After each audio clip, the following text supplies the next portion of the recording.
final day of United Gamers Axie Pro Tournament. I am in Victom. Together here with me is Fighting JP for you guys. And yeah, you're right. This is already the last day of the tournament, the United Gamers Axie Pro Tournament.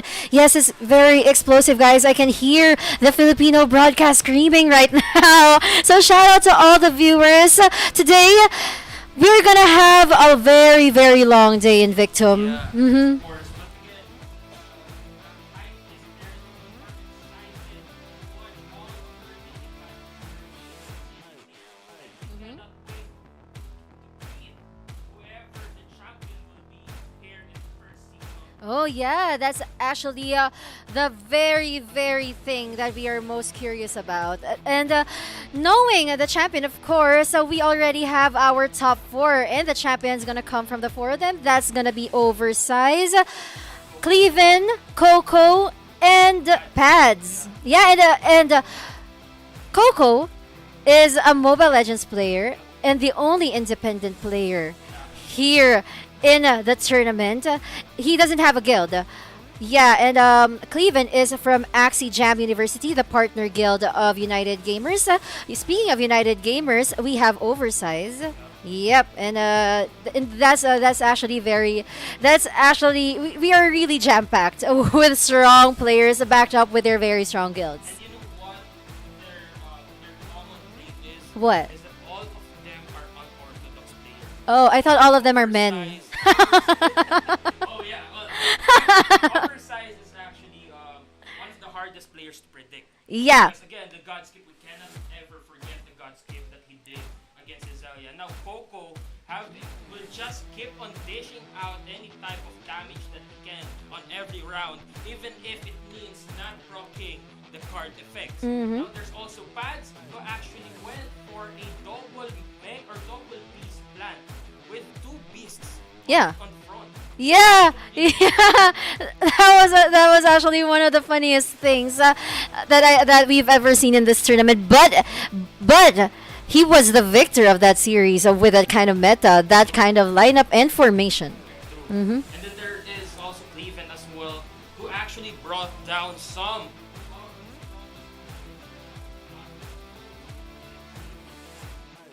Before we go into that best of five between Oversized and Coco here, let's not forget to thank our sponsors and of course our partners here.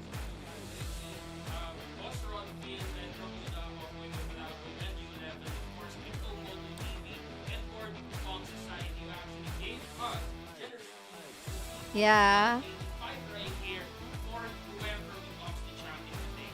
And that's actually a very cute NFT. That 158, right? It's a 158.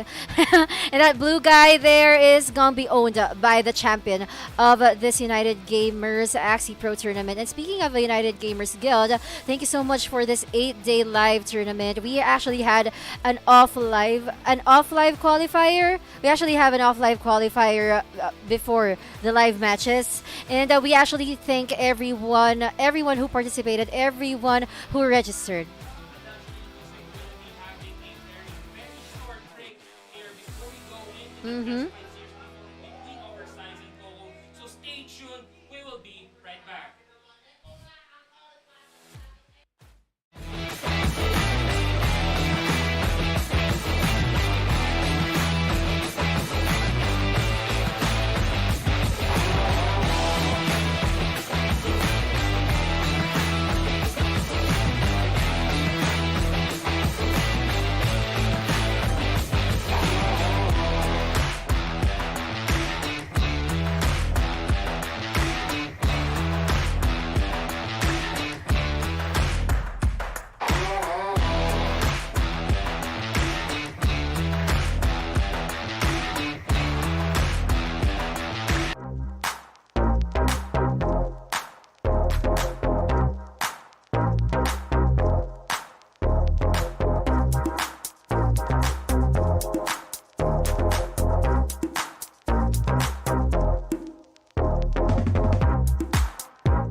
Good day mga boss! Welcome to Crypto Moto. Alam naman natin lahat ngayon ang sobrang patok na Axie Infinity. Ito ay isang play-to-earn game. Lahat tayo gustong-gusto natin maglaro nito. Paano ba tayo makapag-start? Kailangan muna natin mag-purchase ng Axies. Saan ba binibili yung Axies? So meron tayong tinatawag na marketplace. Dito, pwede kayo mamili ng lahat ng Axie yung gusto nyo. Pero, kailangan nyo gumamit ng isang currency na pamili rito. Ano bang currency na to? Ito yung WETH, W-E-T-H, or Wrath Ethereum. It is an... Welcome back, ladies and gentlemen, here in United Gamers Pro. United Gamers Axie Pro Tournament Season 1. We are now back again, and we are very sorry for the short technical break. But to make it up to you guys, we are now going to announce the 5 scholarship giveaway winners for today. And are you guys excited? Because I am, and I hope I'm part of that. I mean, I hope I'm part of the 5 winners. Well, a little.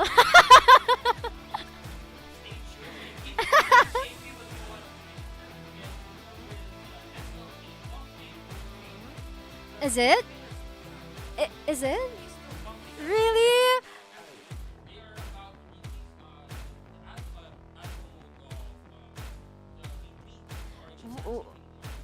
Oh, okay. Oh yeah, it's pumping again. Yeah.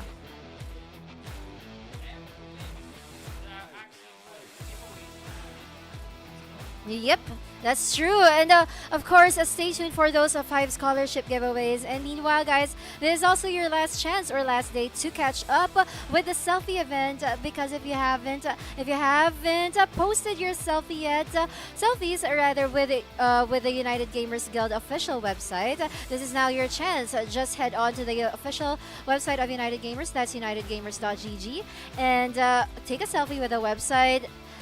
Post it in the comment section of the official Facebook post of the United Gamers Guild about this selfie event, and then include your favorite thing about the website. Just tell us about it. Tell us everything you love about the website. Include the hashtag UGG site visit, and then like and share the official Facebook post about that selfie event. And that's it. You can now have a chance to win that 3 AXS each for the top two posts with the most likes and most hearts.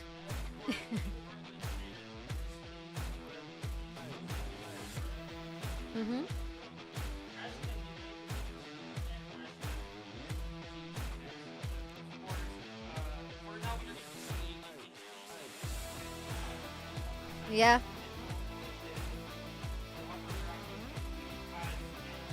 Yeah.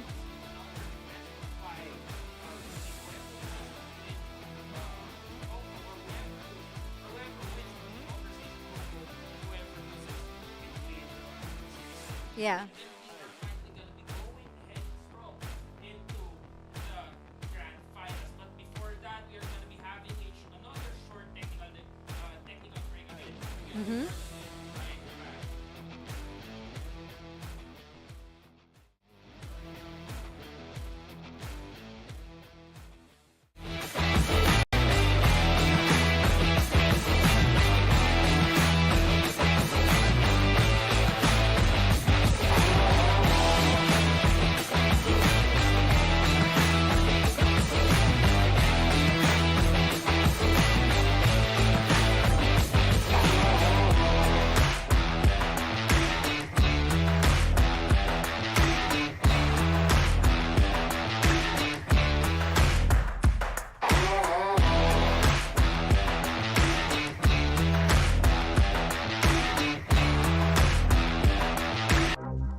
Good day mga boss! Welcome to Crypto Mo To. Alam naman natin lahat ngayon ang sobrang patok na Axie Infinity. Ito ay isang play-to-earn game. Lahat tayo gustong-gusto natin maglaro nito. Paano ba tayo makapag-start? Kailangan muna natin mag-purchase ng Axies. Saan ba binibili yung Axies? So meron tayong tinatawag na marketplace. Dito, pwede kayo mamili ng lahat ng Axie gusto nyo. Pero, kailangan nyo gumamit ng isang currency pambili rito. Ano bang currency na to? Ito yung WETH, WETH or Wrap Ethereum. It is an Ethereum-based token for us to use para makabili ng Axie. Ngayon, ang tanong, saan tayo bibili ng WETH or WETH? Dito yan sa Crypto Mo To. Isa kami sa biggest dealer ng WETH dito sa Philippines. You can contact us sa aming Facebook page. Wala nang iba sa link namin, www.facebook.com/CryptoMotoTV. And meron na kaming chatbot. Kung gusto nyo kami makontak, i-message nyo lang kami sa Facebook and i-type nyo Aling Marites, and automatically, meron kaming chatbot dyan na sasagot sa inyo. Pagka-type nyo ng Aling Marites, lalabas yung current rates ng Crypto Mo To. Mas mura pa yan sa Binance. Lalabas dyan kung anong gusto mong bilhin, WETH, AXS, or gusto mong magbenta ng SLP, or even bumili ng SLP pwede. So let's say for example, buy WETH. Ngayon lalabas, magtatanong kung ilang WETH ang gusto mong bilhin. Let's say for example, magta-type ako 100K. Ngayon, lalabas dyan yung transaction number mo, which is connected sa database namin, and maghihintay ka lang ng 5 to 10 minutes para balikan ang aming mga CSR or ang ating mga Aling Marites. Ngayon, pagbalik ng quotation mo, pwede ka na magbayad. Pagkabayad mo, pwede ka na mag-send ng screenshot, and after 4 minutes, 3 minutes, 2 minutes, nasa iyo na yung WETH mo. Yun, salamat mga bossing. Asahan ko kayo lahat. Hihintayin ko kayo sa Facebook Messenger namin. No? Kausapin nyo kami via chatbot. Magre-reply ang ating mga Aling Marites at ready kayong pag-ringkoran, pag-silbihan sa lahat ng kailangan nyong in-game needs sa Axie Infinity. Salamat mga boss!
But now we're finally here and we will go all the way through this tournament. Again, guys, today we have a lot of surprises. Of course, the main surprise we have for you It's me.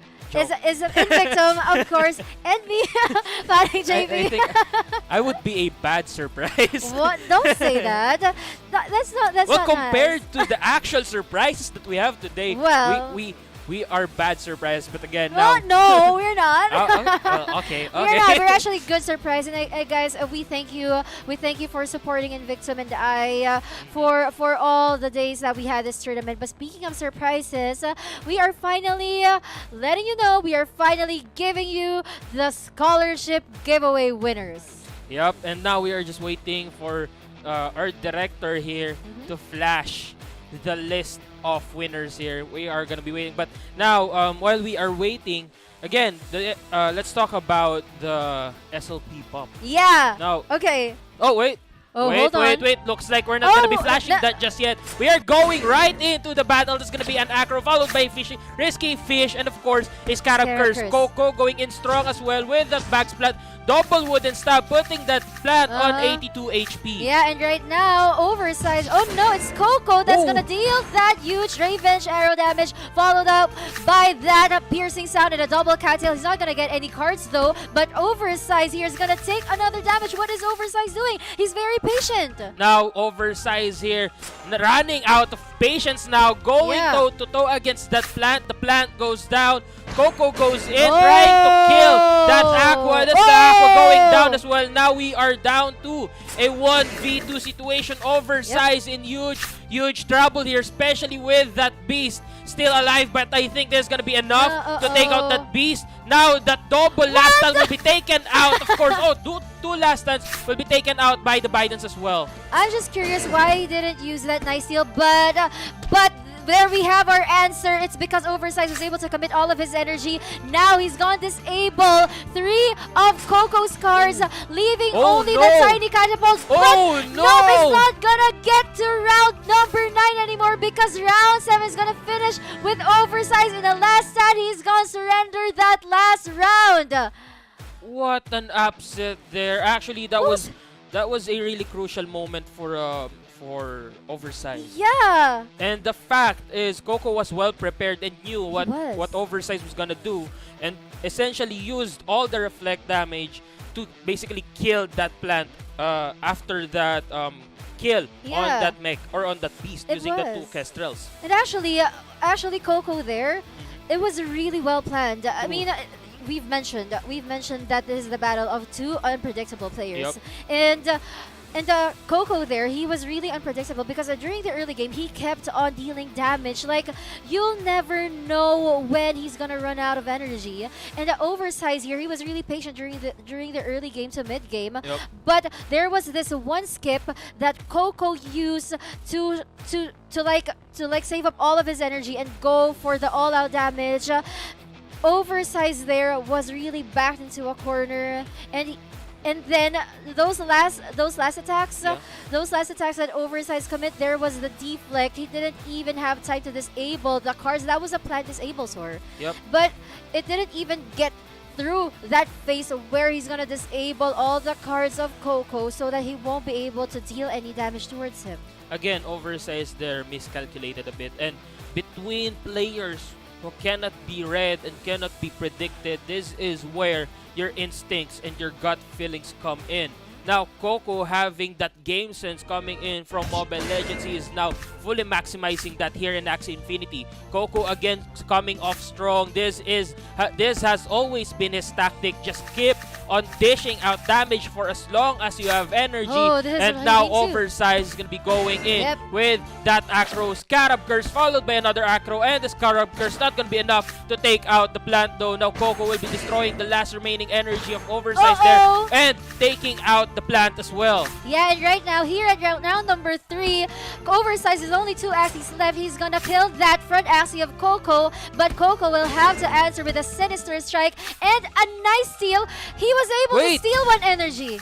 Oversize didn't use any Bidens or any cards with that numbing liquidation, meaning to say Coco's cards there didn't get disabled. Here comes the Revenge Arrow and the Rise. Not gonna be enough to take out the Aqua, but that Kotaro will end the fish right there, and then Oversize trying to kill off the beast. Not gonna be enough. Here comes Oversize, or here comes Coco again, taking out or putting 101 damage, followed by 2 tiny swings. 146, tries to heal back up. That's gonna be 1 and 2. Actually, that's gonna be a last stand. Oh no, this is gonna be really crucial for Oversize here. It is actually, and Coco will have to use that last stand to deal a lot of damage against Oversize.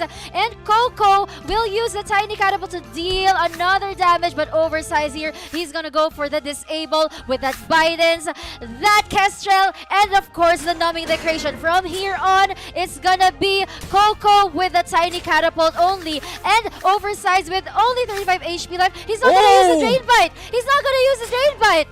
That was a good move from Coco. He skipped right there because he doesn't have. Actually, this is a bad situation for Coco. He doesn't have any cards left to use because of that combo between Numbing Liquidation and Headshot. Now Oversized will just keep on spamming these two cards, ending Coco gaining his very first victory.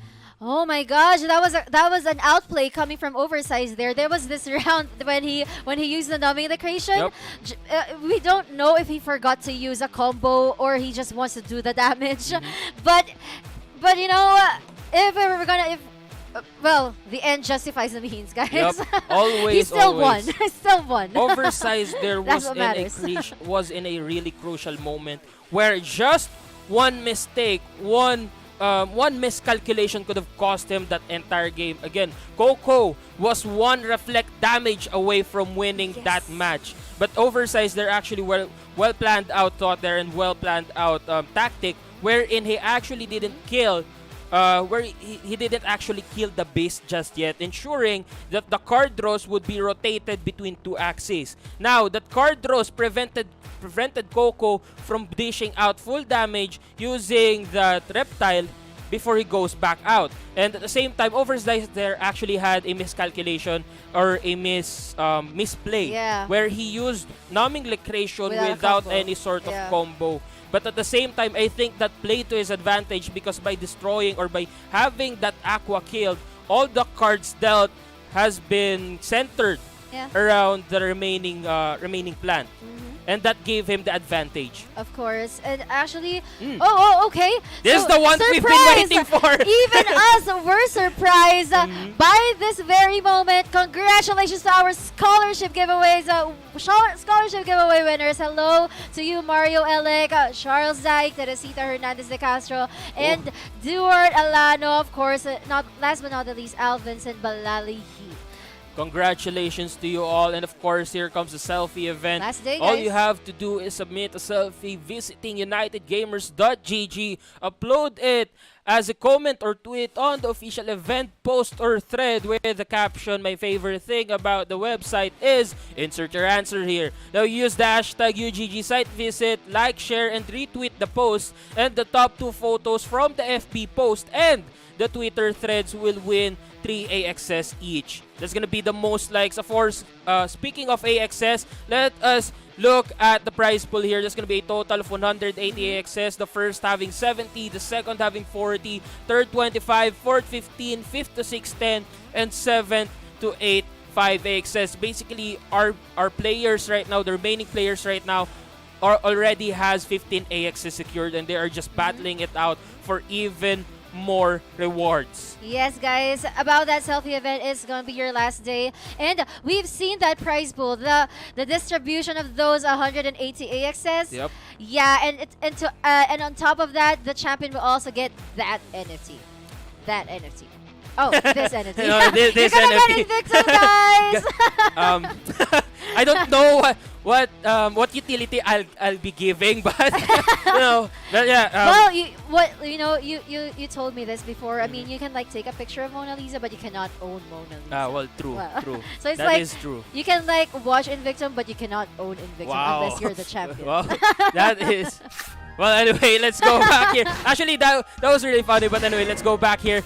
We have a really quick fight here. It's gonna be Oversized going in with the Cattail, Bug Splat, and of course that Vegetal Bite. No energy gain though. No going into round 2. That's gonna be double Cattail, but Oversized knowing that he will use that. He didn't use any of his, or rather, he didn't actually have any Beast or Bug cards there. Now 3 HP remaining for Coco.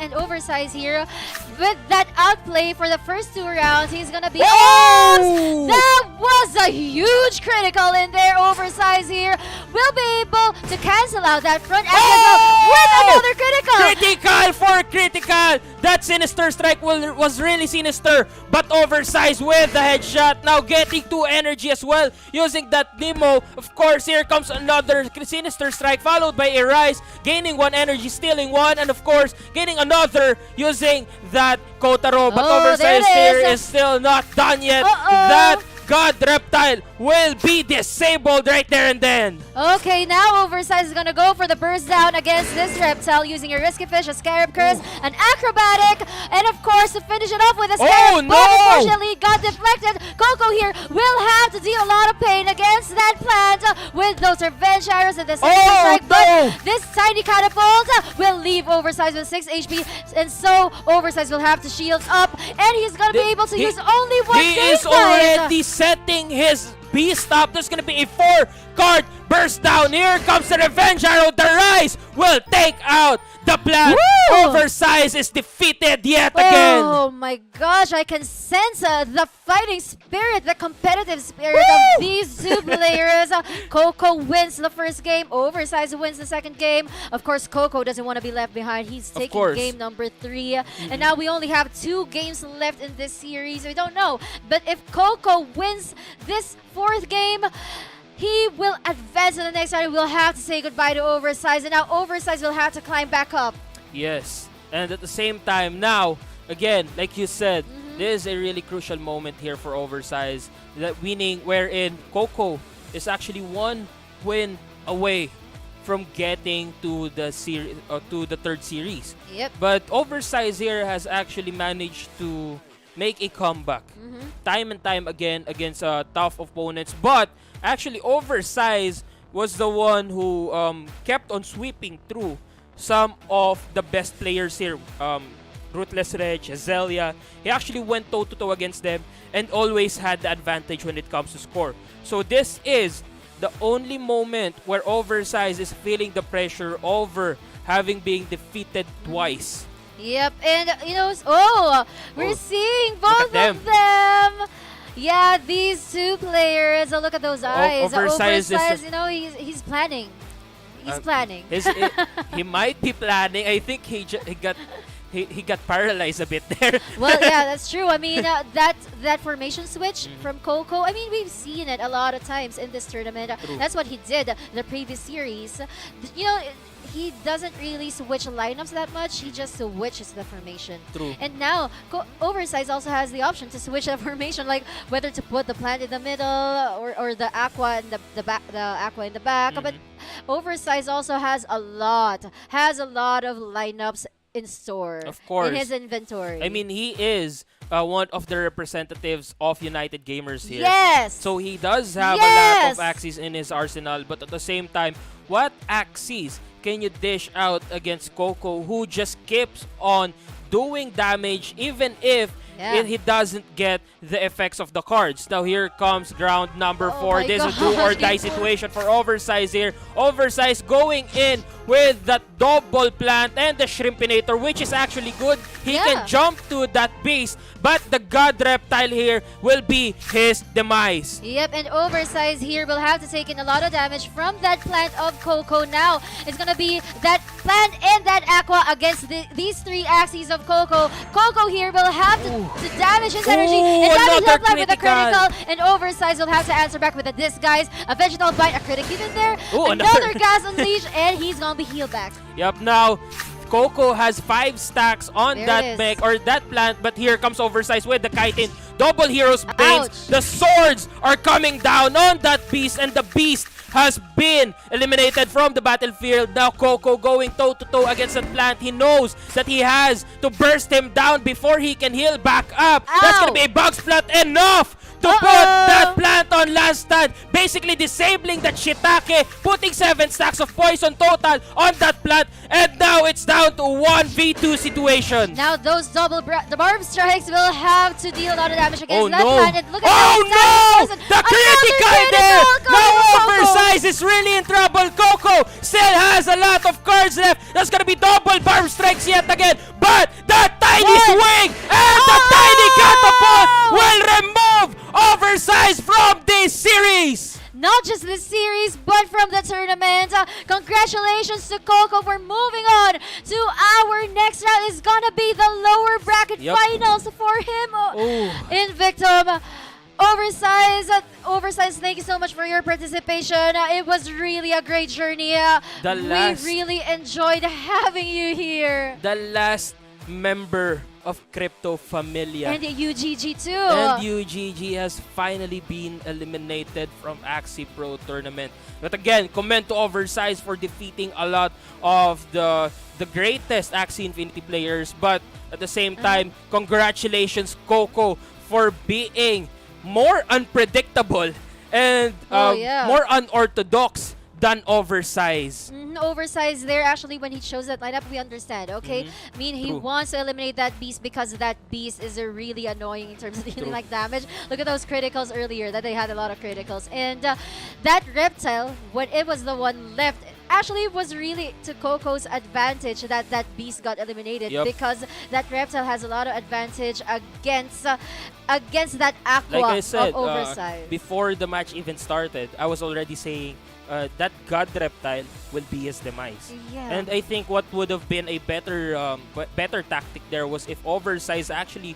went through the plant and then forced that mech or that God reptile to go down and then force a 1v1 situation between the beast and the aqua. Yeah, that was actually that's actually a better scenario for Oversized there. But well, sometimes we get too desperate and we want to eliminate as many Axies as we want, not knowing that the Axies left will actually be our Achilles heel. And in that case, that's what happened with Oversized in there. But congratulations, of course, to Coco. We will see you again later in the lower bracket finals, and we are yet to find out who he's gonna go up against with in our next series with Cleaven and Pads. Yep.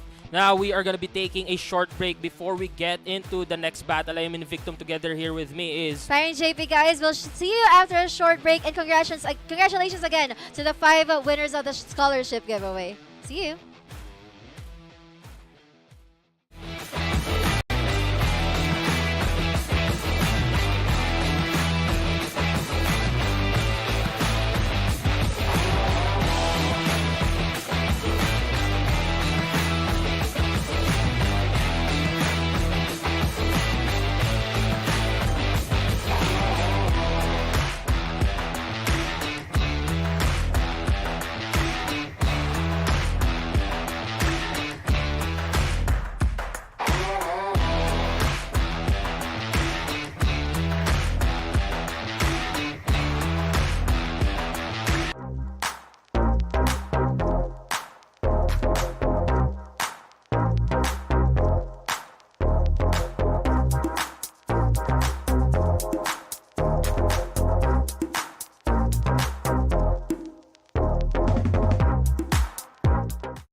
Good day mga boss! Welcome to Crypto Mo To. Alam naman natin lahat ngayon ang sobrang patok na Axie Infinity. Ito ay isang play-to-earn game. Lahat tayo gustong-gusto natin maglaro nito. Paano ba tayo makapag-start? Kailangan muna natin mag-purchase ng Axies. Saan ba binibili yung Axies? So meron tayong tinatawag na marketplace. Dito, pwede kayo mamili ng lahat ng Axie gusto nyo. Pero, kailangan nyo gumamit ng isang currency pamili rito. Ano bang currency na to? Ito yung WETH, W-E-T-H, or Wrap Ethereum. It is an Ethereum-based token for us to use para makabili ng Axie.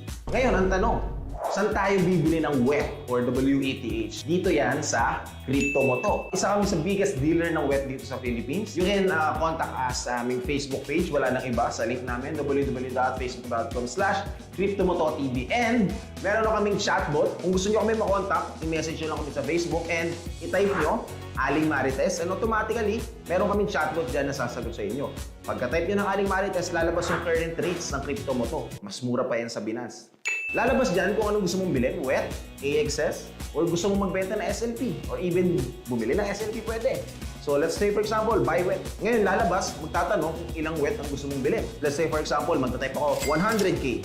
Ngayon, lalabas dyan yung transaction number mo, which is connected sa database namin, and maghihintay ka lang ng 5 to 10 minutes para balikan ang aming mga CSR or ating mga Aling Marites. Ngayon, pagbalik ng quotation mo, pwede ka na magbayad. Pagkabayad mo, pwede ka na mag-send ng screenshot, and after 4 minutes, 3 minutes, 2 minutes, nasa iyo na yung WETH mo. Yun, salamat mga bossing. Asahan ko kayo lahat. Hihintayin ko kayo sa Facebook Messenger namin. No? Kausapin nyo kami via chatbot. Magre-reply ang ating mga Aling Marites at ready kayong paglingkuran, pagsilbihan sa lahat ng kailangan yung in-game needs sa Axie Infinity. Salamat mga boss!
Good day mga boss! Welcome to Crypto Mo to. Alam naman natin lahat ngayon ang sobrang patok na Axie Infinity. Ito ay isang play-to-earn game. Lahat tayo gustong-gusto natin maglaro nito. Paano ba tayo makapag-start? Kailangan muna natin mag-purchase ng Axies. Saan ba binibili yung Axies? So meron tayong tinatawag na marketplace. Dito, pwede kayo mamili ng lahat ng Axie gusto nyo. Pero, kailangan nyo gumamit ng isang currency pamili rito. Ano bang currency na to? Ito yung WETH, W-E-T-H, or Rapid Ethereum. It is an Ethereum-based token for us to use para makabili ng Axie. Ngayon, ang tanong, saan tayo bibili ng WETH or WETH? Dito yan sa Crypto Mo to. Isa kami sa biggest dealer ng WETH dito sa Philippines. You can contact us sa aming Facebook page. Walang iba sa link namin, www.facebook.com/cryptomototv. And meron na kaming chatbot. Kung gusto nyo kami makontak, i-message nyo lang kami sa Facebook and i-type nyo Aling Marites, and automatically, meron kaming chatbot dyan na sasagot sa inyo. Pagka-type nyo ng Aling Marites, lalabas yung current rates ng Crypto Mo to. Mas mura pa yan sa Binance. Lalabas dyan kung ano gusto mong bilhin, WETH, AXS, or gusto mong magbenta na SLP, or even bumili ng SLP pwede. So let's say for example, buy WETH. Ngayon lalabas, magtatanong kung ilang WETH ang gusto mong bilhin. Let's say for example, magta-type ako 100K. Ngayon, lalabas dyan yung transaction number mo, which is connected sa database namin, and maghihintay ka lang ng 5 to 10 minutes para balikan ng aming mga CSR or ating mga Aling Marites. Ngayon, pagbalik ng quotation mo, pwede ka na magbayad. Pagkabayad mo, pwede ka na mag-send ng screenshot, and after 4 minutes, 3 minutes, 2 minutes, nasa iyo na yung WETH mo. Yun, salamat mga bossing. Asahan ko kayo lahat. Hihintayin ko kayo sa Facebook Messenger namin. No? Kausapin nyo kami via chatbot. Magre-reply ang ating mga Aling Marites at ready kayong pag-ringkoran, pag-silvian sa lahat ng kailangan nyo in-game sa Axie Infinity. Salamat mga boss!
the roads actually went and gave us to this last day. This is the Grand Finals day. We'll be your casters. I'm Yuko. Alongside me is Invictum. And now we have quite a matchup. We have Pads versus Cleaven.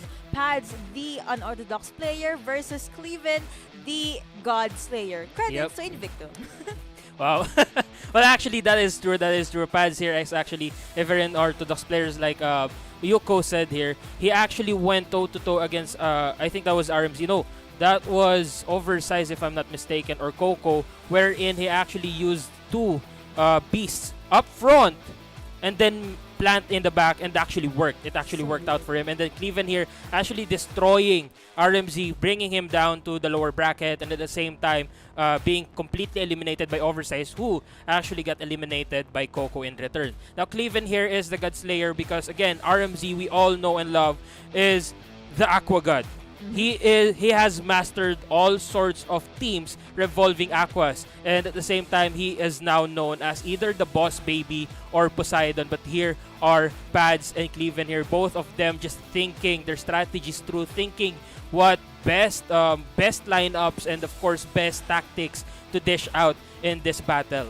It does look like they are taking their time thinking on what to do, or at least they're mentally I think preparing. Pads is actually having a bit of a headache. It does look like it. But yeah, I guess if we're gonna go down to the basics, one of the things that these two players have in common is they play in their own style. True. And because of that, they actually were able to reach in the last day here in our second series. And honestly, I want to see more surprise lineups or surprise positionings from Pads here. And again, we have the winners for our scholarship giveaway. We have Mario Elec, Charles Daig, Teresita Hernandez de Castro, Deward Alano, and Al Vincent Balalilhi. Oh, that was a mouthful. Congratulations to you, 5. Again, this, before that, selfie event. All you have to do here is submit a selfie visiting unitedgamers.gg, upload it as a photo or upload it as a comment or tweet on the official event post or thread with the caption, "My favorite thing about the website is," insert your answer here. Use the hashtag UGG site visit, like, share, and retweet the post. Of course, the top 2 photos from the FB post and the Twitter thread with the most likes will win 3 AXS each. That's going to be 12 AXS in total. Of course, we will be going into the prize pool of 180 AXS as well. Yeah, for the first placer, we have 70 AXS. For the second, we have 40. Third, 25. Fourth, 15 AXS. Fifth to 6 gets 10 AXS. And 7 to 8 gets 5 AXS. Circling back to the selfie contest, I kind of wish we entered. Oh, we yeah. had a chance. There's a pretty good chance that if we did post a selfie, we might win. So I'm kind of having some regrets here. The prize is pretty good for someone that's just watching and just commenting their photo on a thread or on Facebook. Yep, that is actually a really easy way to win or possibly win 3 AXS. But now here comes the lower bracket versus... Oh, this was actually the first series, Oversized versus Coco. Coco going to Series 3 and now waiting for whoever loses between Pads of Axie Joy and of course Cleaven of Axie Jam Univ. Now whoever wins in this Series 2 will have that chance to go to the Grand Finals and await the Challenger.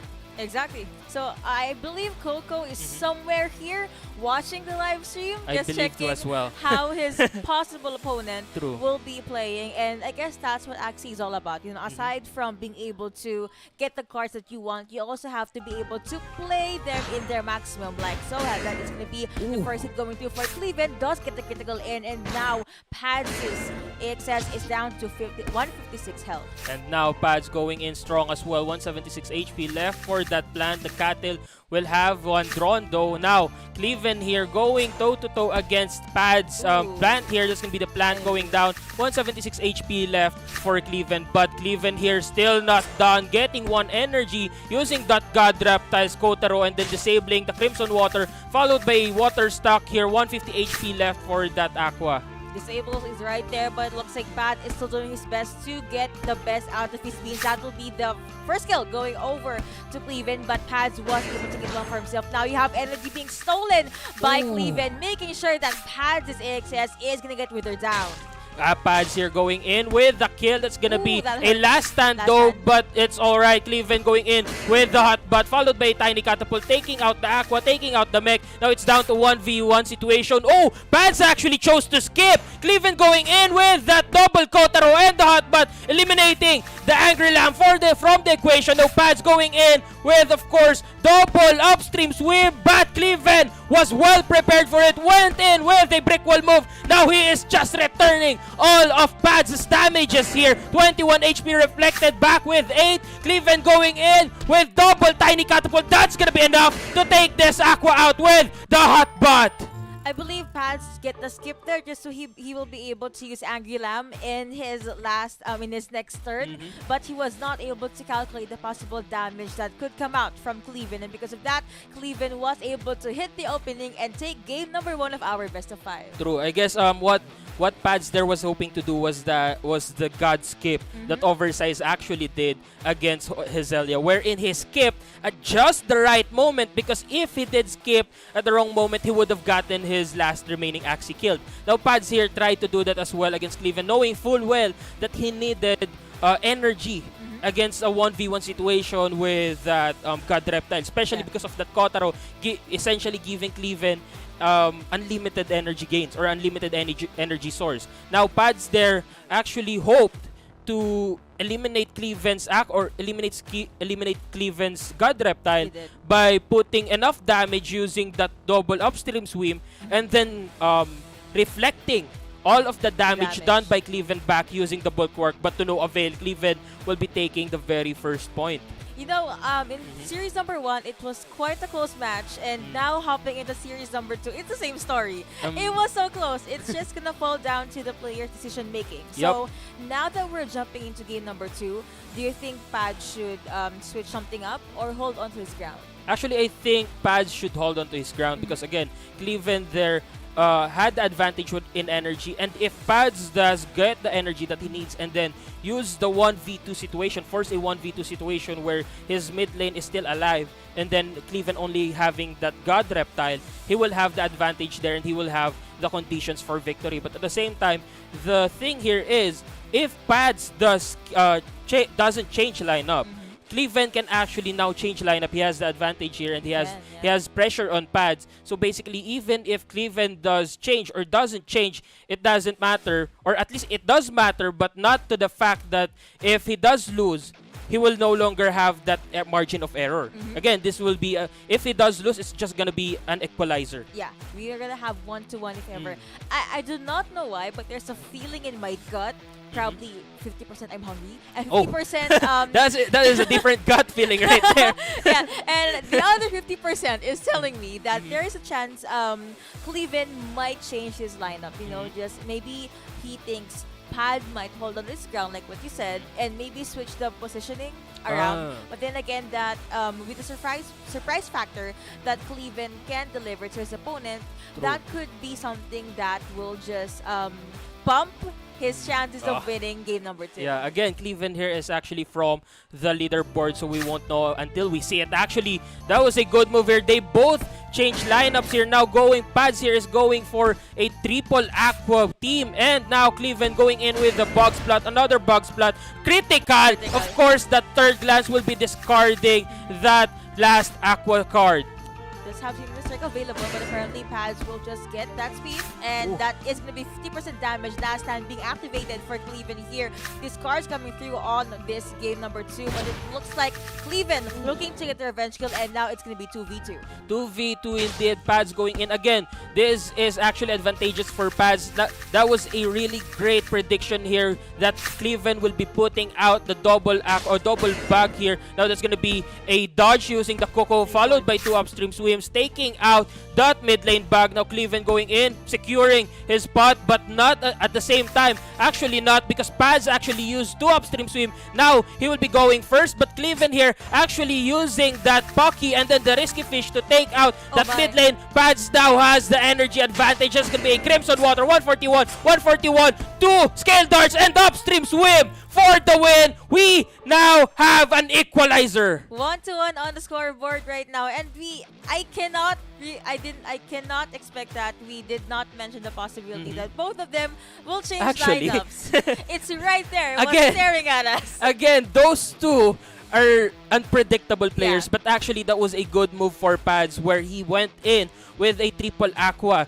hoping that Cleaven would change lineups and use a double bug aqua, which is actually really great because again, like you mentioned, scouting the enemy ahead of time, like Coco watching the stream to ensure that he has all the information that he needs when going against whoever wins between Pads and Cleaven. That is actually what Pads and Cleaven did as well, wherein Cleaven and Pads scouted each other before their fight, and you get the axes that they needed to hard counter every lineup that they can change to. Man, a lot of studying, a lot of hours being actually being poured into before their fight actually started. But I love this.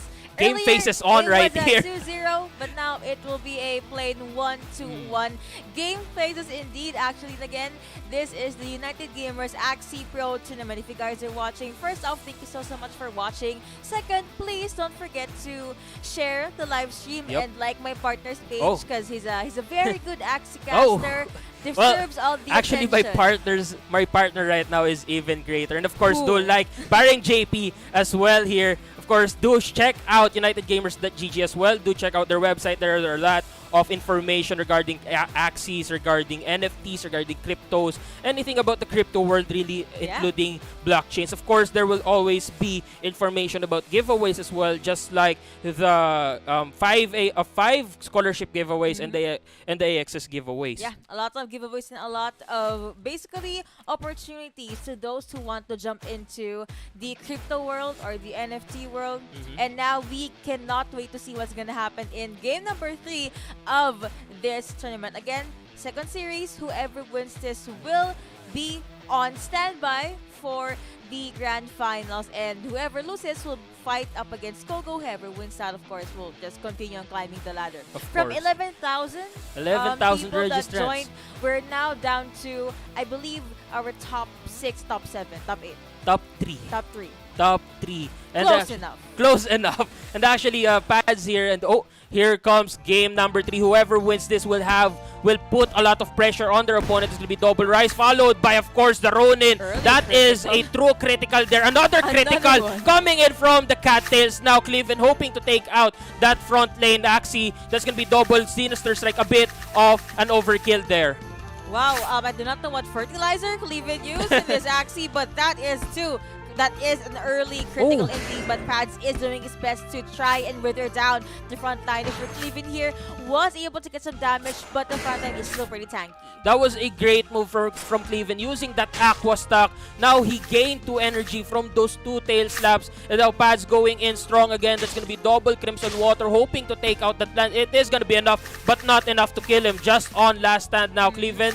Actually, Pads going for the double. Coco to dodge that last stand. What a great move there. Now with the attack up, there's going to be 227 and 162. Enough to take out the mech there. And now Cleaven taking out the Aqua as well. It's down to 1v1 situation. Looks like Cleaven has the better combo here, but again, looks like there's also more armor on his side. That will be Pads trying to go all in with the combo. 4 energy left for Cleaven here. Attack is being prompt and being upped as we speak.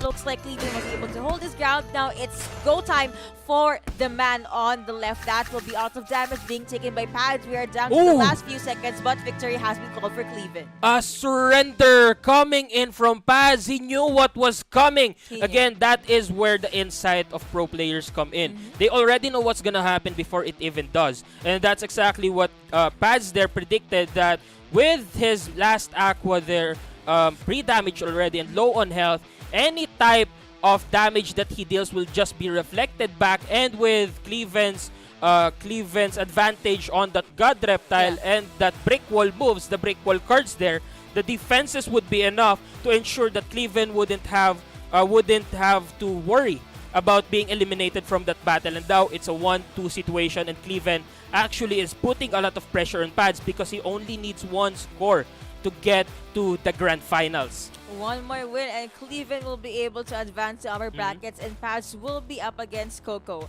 Okay, I'm gonna offer the option already since we Mhm. forgot it in game number 1. Mhm. Maybe they're gonna change lineups. Or at least Pads will change lineups. Or at the very least his positioning. Because like game 1 and like game 2, it was a pretty close game. True. And again, it's gonna fall down to how are they able to literally play with the cards that were dealt to them, and how quick they do the math. That's True. another thing I noticed about Axie. Get the damage in, pray that criticals will come through, Yep. and then you'll be able to just play around with the lead that you're gonna have. Yep, again, it always boils down to the cards that you've drawn and of course the possibility of a crit. But at the same time, you have to take into consideration, again, like you said, the way you play and the axes that you'll be dishing out. Now, Cleaven here has used the God Reptile twice. He did, yes. So basically, the Pads here has the choice to go for that same aqua or the same plant that Oversize used against a God Reptile, where it is actually equipped with the numbing lacration and the Yes. headshot, basically putting or disabling all of the cards that the God Reptile has for reflection, and at the same time having that sufficient damage output to just two cards spam the God Reptile. Man, I cannot wait to see what kind of decision making will our two players do. But for now, here are their game faces, their Ooh. face cams. It looks like the other guy still has quite the headache. Trying Paz to a just bit. play around. He knows he's in a bit of a pickle here, He is. and is actually just thinking, what Life should I do decisions. against What line Cleaven? up? And now Whips again, out triple plan. Cleaven, they're actually had his game face on as well, but he Uh-huh. is actually really calm. He looks really calm, Yes. and his aura alone speaks volumes about how he's feeling about this Axie Pro tournament. Yeah, and looking back to last week where we also casted Mhm. this tournament, I believe that was Archer that Mhm. talked to me. There are two types of players overall Uh-huh. in Axie. The one that just continues on dishing out damage in Yep. the early game, the usual "you can't kill me if I kill you" player. And the second one is a player that's more tactful, does the math, does the analysis, and I have to say, Cleaven is definitely one of those players, and he pulls it off perfectly. Coco in the previous series, he's all about damage, attack, going all in, and it was beautiful. You see fast games, you see him being able to just burst down his opponent. True. But Cleaven, he plays around not just only with his Axie, but also with his opponent's minds. True. The usual, is he gonna pass? Mhm. What is he gonna do? Will he be able to discard some of our cards? So it just adds a lot more pressure to his opponents, and for some reason, Cleaven just always finds a way to get that victory. True. I have to agree with you on that. But at the same time, we cannot count out Pads here because, again, Pads is also one of the players that are always in the leaderboards. And I think they have actually gone toe-to-toe against each other, Pads and Cleaven here. And they have basically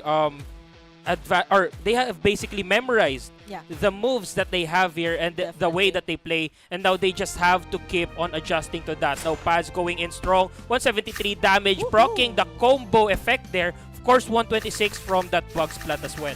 Math now coming through. Looks like Cleaven still has his front line. They're at a 44, but that will be taken care of by Pads. Still though, pretty strong. Energy has been destroyed for Pads here. 0 and 1 right now. Make that 2 and 3 for round number 3.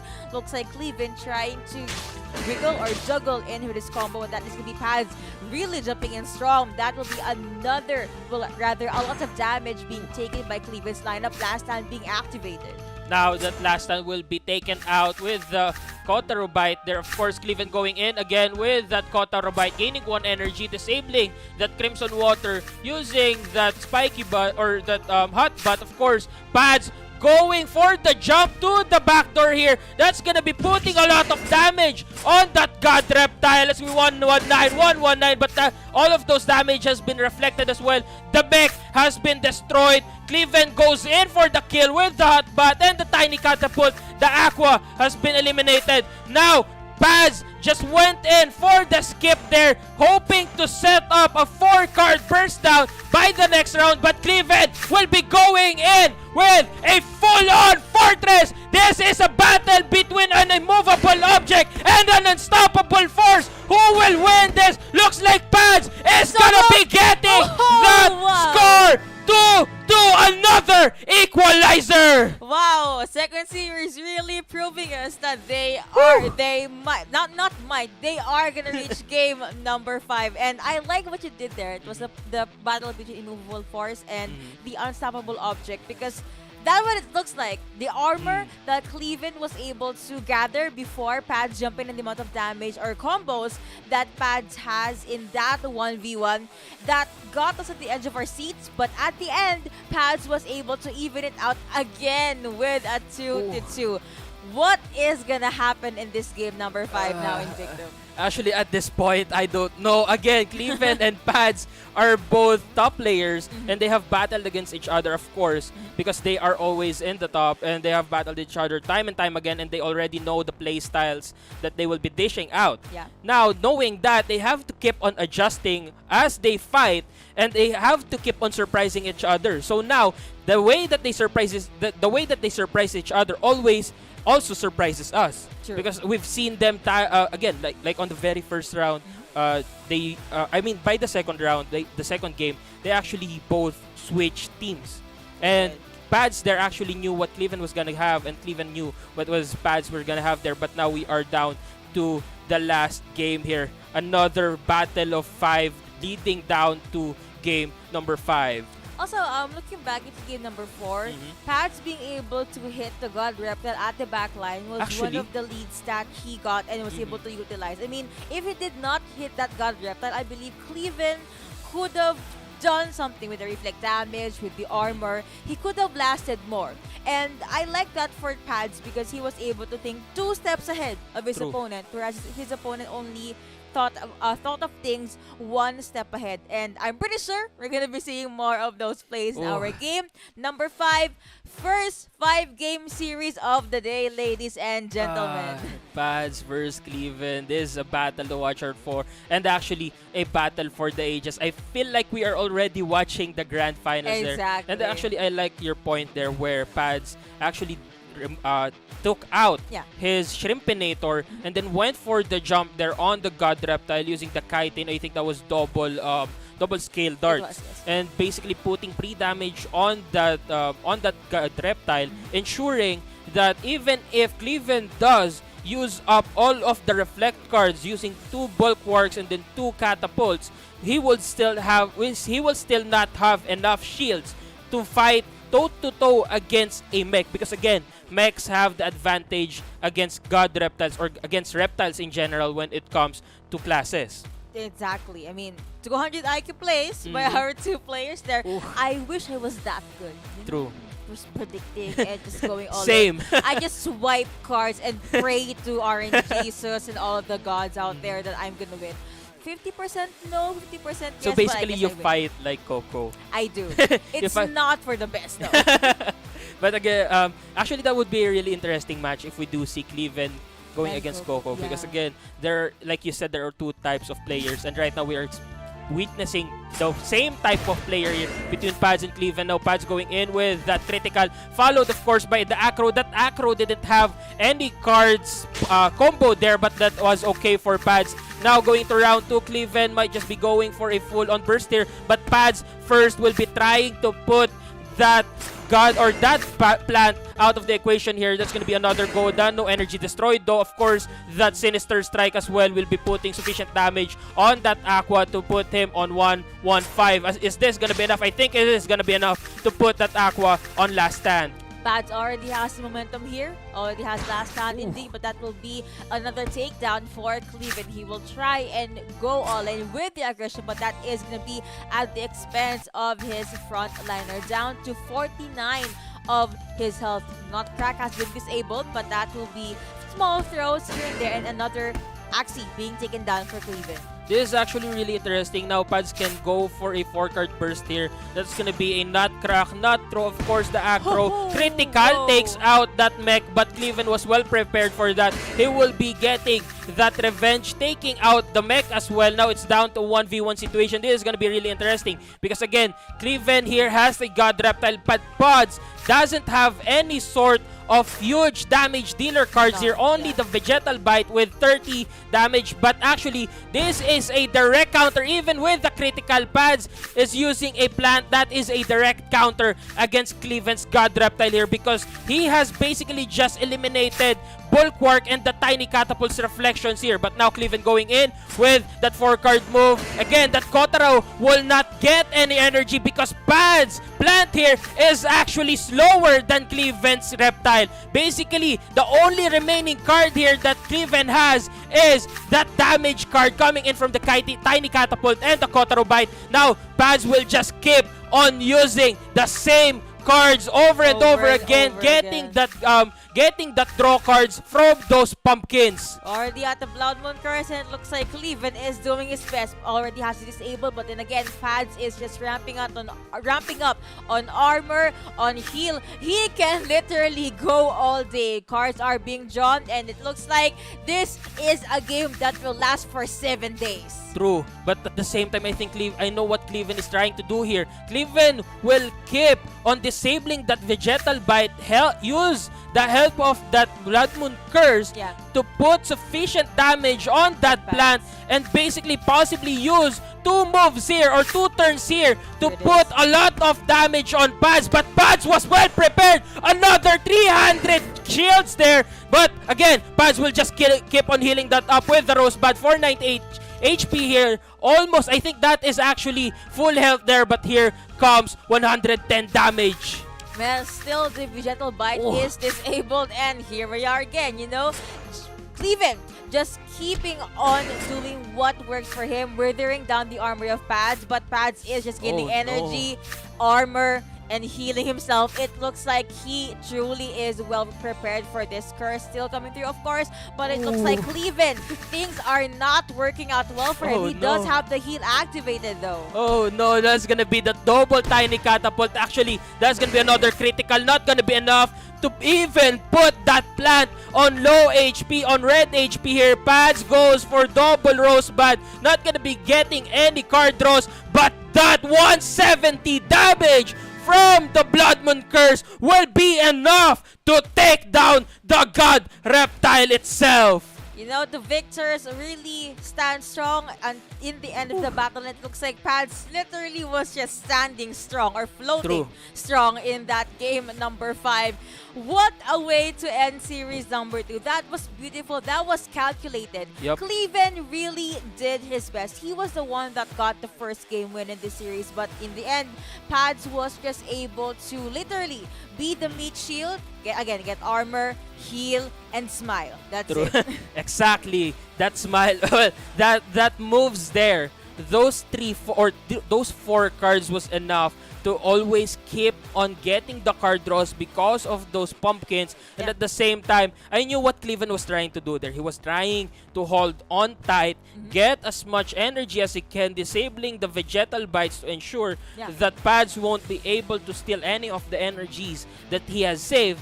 And at the same time, use those energies and those cards to destroy the shields, eliminating the chance of Pads getting more draws, and hopefully remove or put Pads on low card count, and then basically go for a possible burst down twice.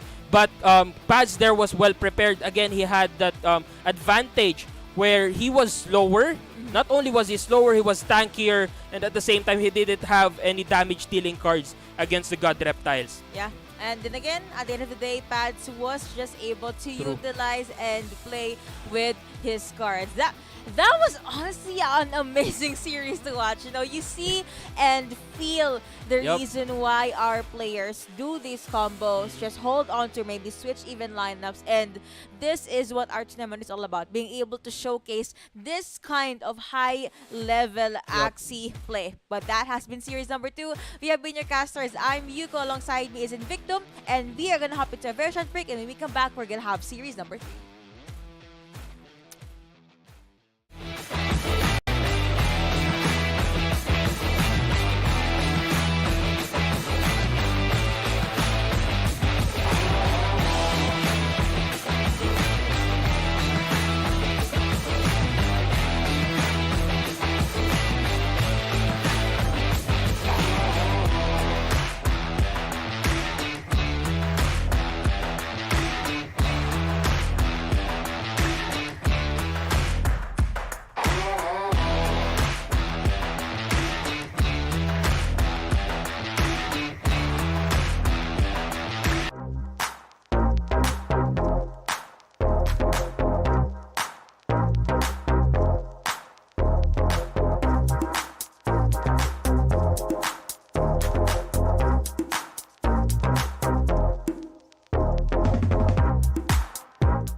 Good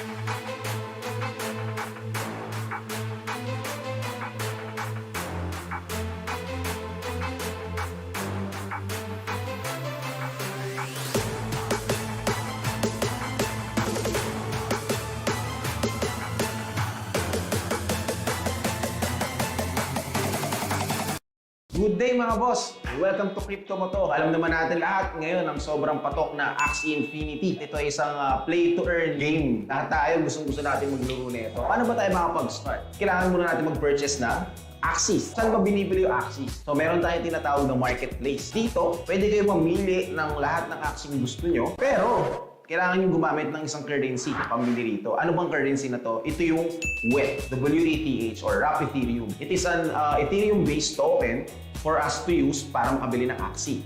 Ngayon, ang tanong, saan tayo bibili ng WETH or WETH? Dito yan sa Crypto Mo To. Isa kami sa biggest dealer ng WETH dito sa Philippines. You can contact us sa aming Facebook page. Wala nang iba sa link namin, www.facebook.com/CryptoMotoTV. And meron na kaming chatbot. Kung gusto nyo kami makontak, i-message nyo lang kami sa Facebook and i-type nyo Aling Marites, and automatically, meron kaming chatbot dyan na sasagot sa inyo. Pagka-type nyo ng Aling Marites, lalabas yung current rates ng Crypto Mo To. Mas mura pa yan sa Binance.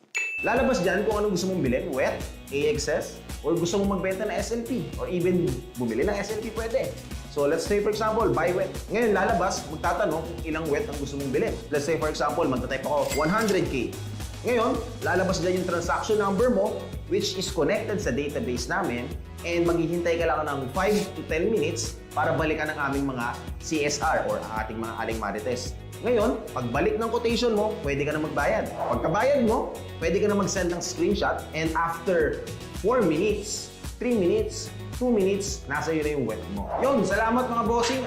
Asahan ko kayo lahat. Hihintayin ko kayo sa Facebook Messenger namin. No? Kausapin nyo kami via chatbot. Magre-reply ang ating mga Aling Marites at ready kayong paglingkuran at pagsilbihan sa lahat ng kailangan yung in-game needs sa Axie Infinity. Salamat mga boss!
mga boss! Welcome to Crypto Mo To. Alam naman natin lahat ngayon ang sobrang patok na Axie Infinity. Ito ay isang play-to-earn game. Lahat tayo gustong-gusto natin maglaro nito. Paano ba tayo makapag-start? Kailangan muna natin mag-purchase na Axies. Saan ba binibili yung Axies? So meron tayong tinatawag na marketplace. Dito, pwede kayo mamili ng lahat ng Axie gusto nyo. Pero, kailangan nyo gumamit ng isang currency pambili rito. Ano bang currency na to? Ito yung WETH, W-E-T-H, or Wrap Ethereum. It is an Ethereum-based token for us to use para makabili ng Axie. Ngayon, ang tanong, saan tayo bibili ng WETH or WETH? Dito yan sa Crypto Mo To. Isa kami sa biggest dealer ng WETH dito sa Philippines. You can contact us sa aming Facebook page. Wala nang iba sa link namin, www.facebook.com/CryptoMotoTV. And meron na kaming chatbot. Kung gusto nyo kami makontak, i-message nyo lang kami sa Facebook and i-type nyo Aling Marites, and automatically, meron kaming chatbot dyan na sasagot sa inyo. Pagka-type nyo ng Aling Marites, lalabas yung current rates ng Crypto Mo To. Mas mura pa yan sa Binance. Lalabas dyan kung anong gusto mong bilhin, WETH, AXS, or gusto mong magbenta ng SLP, or even bumili ng SLP pwede. So let's say for example, buy WETH. Ngayon lalabas, magtatanong kung ilang WETH ang gusto mong bilhin. Let's say for example, magta-type ako 100K. Ngayon, lalabas dyan yung transaction number mo, which is connected sa database namin, and maghihintay ka lang ng 5 to 10 minutes para balikan ang aming mga CSR or ang ating mga Aling Marites. Ngayon, pagbalik ng quotation mo, pwede ka na magbayad. Pagkabayad mo, pwede ka na mag-send ng screenshot, and after 4 minutes, 3 minutes, 2 minutes, nasa iyo na yung WETH mo. Yun, salamat mga bossing. Asahan ko kayo lahat. Hihintayin ko kayo sa Facebook Messenger namin. No? Kausapin nyo kami via chatbot. Magre-reply ang ating mga Aling Marites at ready kayong paglingkuran at pagsilbihan sa lahat ng kailangan yung in-game needs sa Axie Infinity. Salamat mga boss!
series of the day for our United Gamers Axie Pro team. If you'll be your casters, I'm Yuko. Alongside me is Paring JP. Hi. So we have Coco versus Cleaven.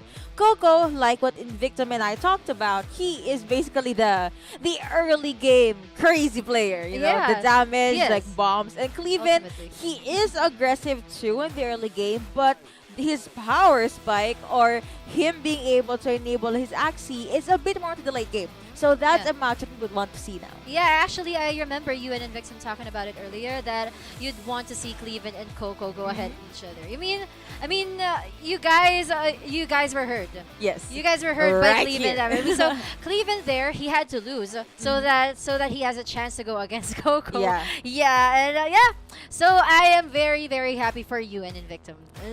He's on that smiling part. right now. Yeah. Hi Invictum. Shout outs to you. But yeah, moving on to this lower bracket finals. Yes, guys, this is already the lower bracket finals. We're gonna have a best of 5 series. Who is the better C? Is it Cleaven or Coco? I like what you did there. Battle of the Seas, I guess. So talk to us through this. What are the possible things or gameplay you can expect from Coco and Cleaven aside from the macro stuff like aggressive in the early game, aggressive in the late game? Well, both of them are using using reptiles. Coco here, he loves the god reptile He kind does. of Axie. Yeah, you know, the bulwark, the tiny catapult, the code arrow bite, and of course the tiny swing. Yeah. Whereas Cleaven, instead of using the tiny swing, he likes using the spicy surprise instead. One of his favorite lineups actually Cleaven here. Interestingly, he only used a few lineups for this tournament, unlike Coco, which showcased a lot of teams for this tournament. And Coco, actually both of these guys are God Slayers. Yeah, and it just so happened that they met here in the lower bracket finals. I mean, Cleaven, he had to take RMZs down. Coco was the one who took down Hazelia, who took down Oversized. But Cleaven, aside from RMZ, he was also able to take down Ultimation. Yeah, a lot of Cleaven was able to take down a lot of leaderboard players, and then Coco here was able to take down a lot of content creators. I just cannot, it's a battle of the God Slayers here. And you talked about Coco showing a lot of teams, switching them around. He is an independent player. Yeah! So, Yeah. the Dallas right there, so good. And I he is know. also able to, play around his acts. And I love that. It shows the IQ and the possibilities or the combinations he can show us. For Cleveland now, looking back into series number 1, he really, really went all in, was able Yeah. to push the series to a game number 5. But still, the end of the day, Pads was able to win that. And speaking of winning, here are our scholarship giveaway Hello. winners. Congratulations, guys. We have Mario Elec, Charles Daig, Teresita Hernandez de Castro, Deward Alano, and Al Vincent Balalilhi. Someday I'm gonna have my name there. And if you want to, hi Philip. I know. Shout out to the CEO right there, Sir Philip. We are open to taking free Axie scholarship. Yes, actually Philip is here and you'll be able to see him after the finals. Yeah, he'll be introducing himself to all of us. But guys, this is the last day. This is your last chance to join our selfie event, and that selfie event will give you a chance to win 3 AXS each. So how to join, guys? Of course, just submit a selfie visiting unitedgamers.gg website. Upload your photos as a comment on the official event post or thread with a caption. Just tell us your favorite thing about the website, guys, and then use the hashtag UGG site visit. Of course, like and share or retweet the official Facebook post or Twitter thread, and then the most likes or the most hearts will win 3 AXS each. So please, guys, don't miss this chance. It's not too late to force Invictum to post a selfie. Oh And all of the casters will just like his photo and then share it on our profiles. I can see him in my peripheral vision. He's judging me right now, but I do not need that kind of negativity in my life. So we're gonna hop into game number 1. Yeah, and speaking of positivity, guys, Coco here on a positive aura, dealing a lot of damage against Cleaven for round number 1. That is a Coco signature move for round round number 1, but Cleaven here will have to take in more damage for round number 2 against Coco. Cleaven will have to use the Aqua Stock as a shield, thus he will survive that round number 2. Survival indeed, but now that is going to be Cleaven with What that the? critical. It Double hurts critical. a lot. Double critical, and that will be the last stand coming through for Coco's frontliner. And now let's see for round number Ooh. 4 who will get the final lap. Yeah, and that's a double night steal coming from Coco. Unfortunately, he'll just be able to steal 1. And Cleaven here will have to use the double Katara gaining. No, he won't gain energy from that. And Cleaven here at round number 5 with the night steal, stealing energy, destroying another energy from Coco. This is already a 2 versus 1 situation. Coco, as we can see, he is shielding up to protect himself against those double Sinister Strike and that single Ronin attack. That was a reflect there, but that's a lot of pain to be taken in by Coco. Exactly, a lot of pain and also damage indeed. Now his last Axie is holding on with the 157 health and 220 armor, but with that Cleaven is slowly withering down the armor of Coco's Axie. It looks like he does get quite a damage there, but he's gonna try to go to damage reflect as well as the other race damage there. And that bulwark wasn't really enough to even make Cleaven's HP turn into red, but Cleaven here only has 2 energy, just enough for him to use a tiny catapult and a bulwark, but Coco also going all out using 1 tiny catapult and a double bulwark here. HP wise, guys, Cleaven still has the upper hand. Energy wise, both of them are ran out.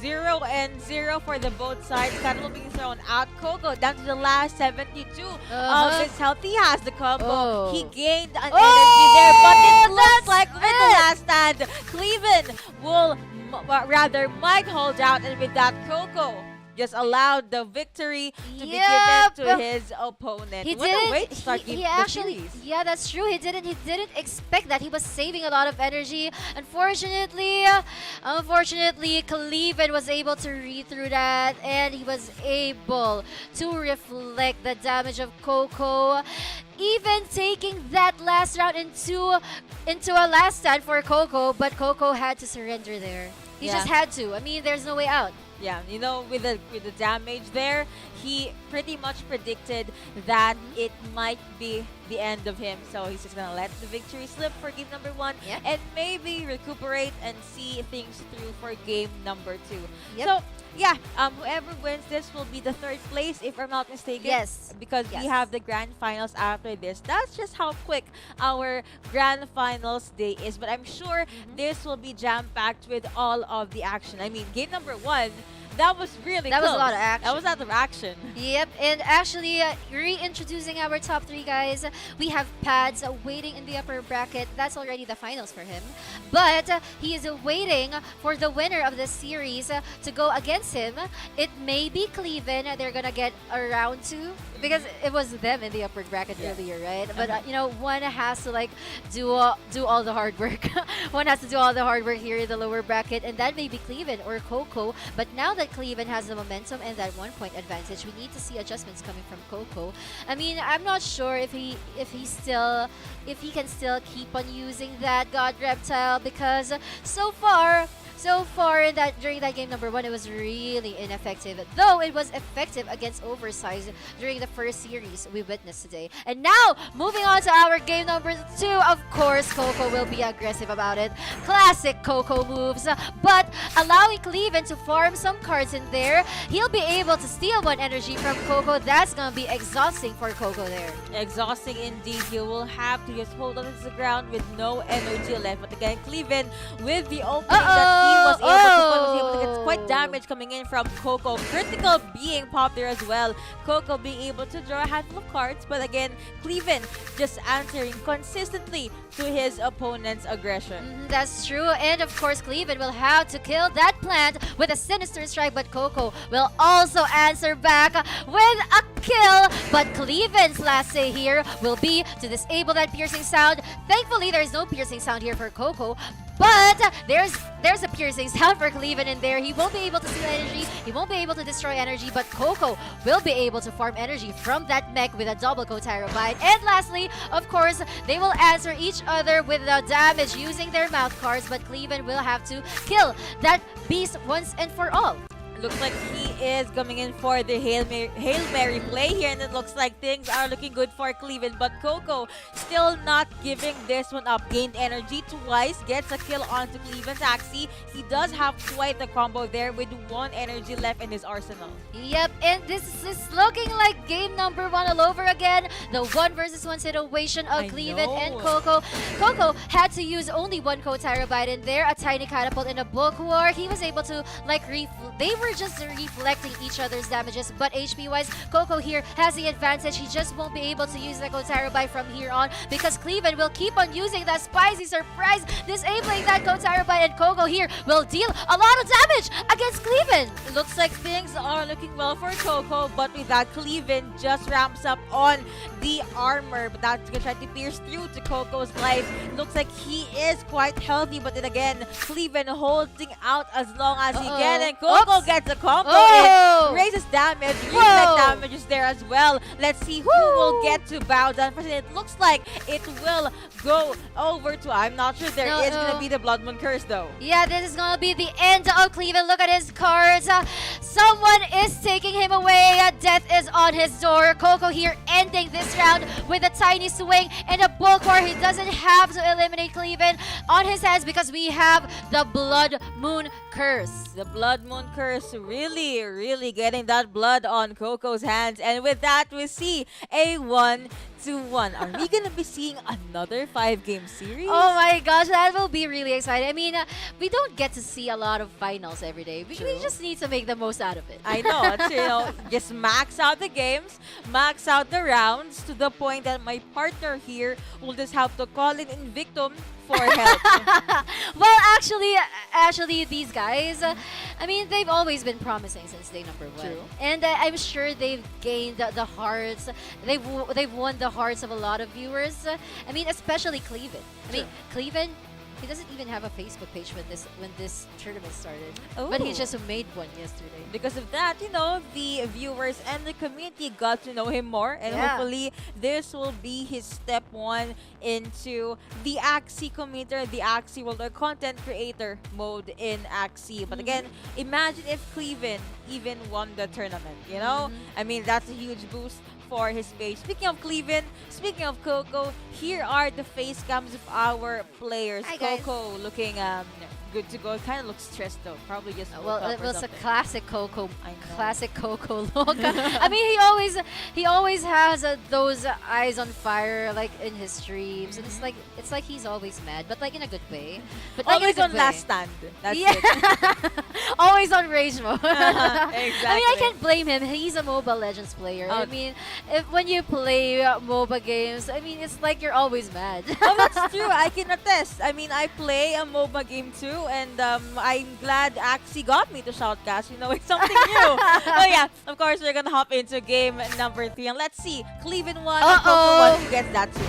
What? Whoa! What? It's just round number 1! Early That game, hello? Coco was eliminated, and another critical, an answer back coming from Cleaven here. He's going to use this discard lineup in hopes that Coco won't be able to use any combination of his cards, eliminating his plant. Axie right here and right now.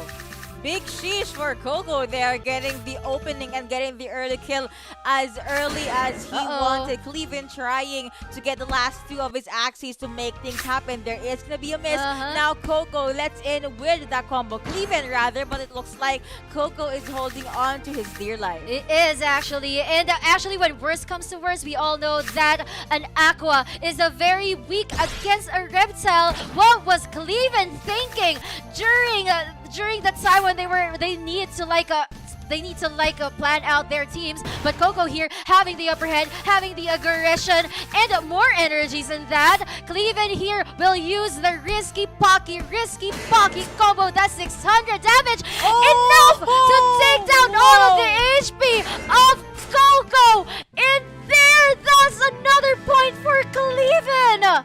No cards available, but it looks like the win was available for the taking for Cleaven there. And what a finish! I honestly thought Coco was gonna win with all the combos and that burst, but Cleaven, last trick, last card combo up his sleeve, was able to get game number 2. Actually, Cleaven, this is one of his signature lineups.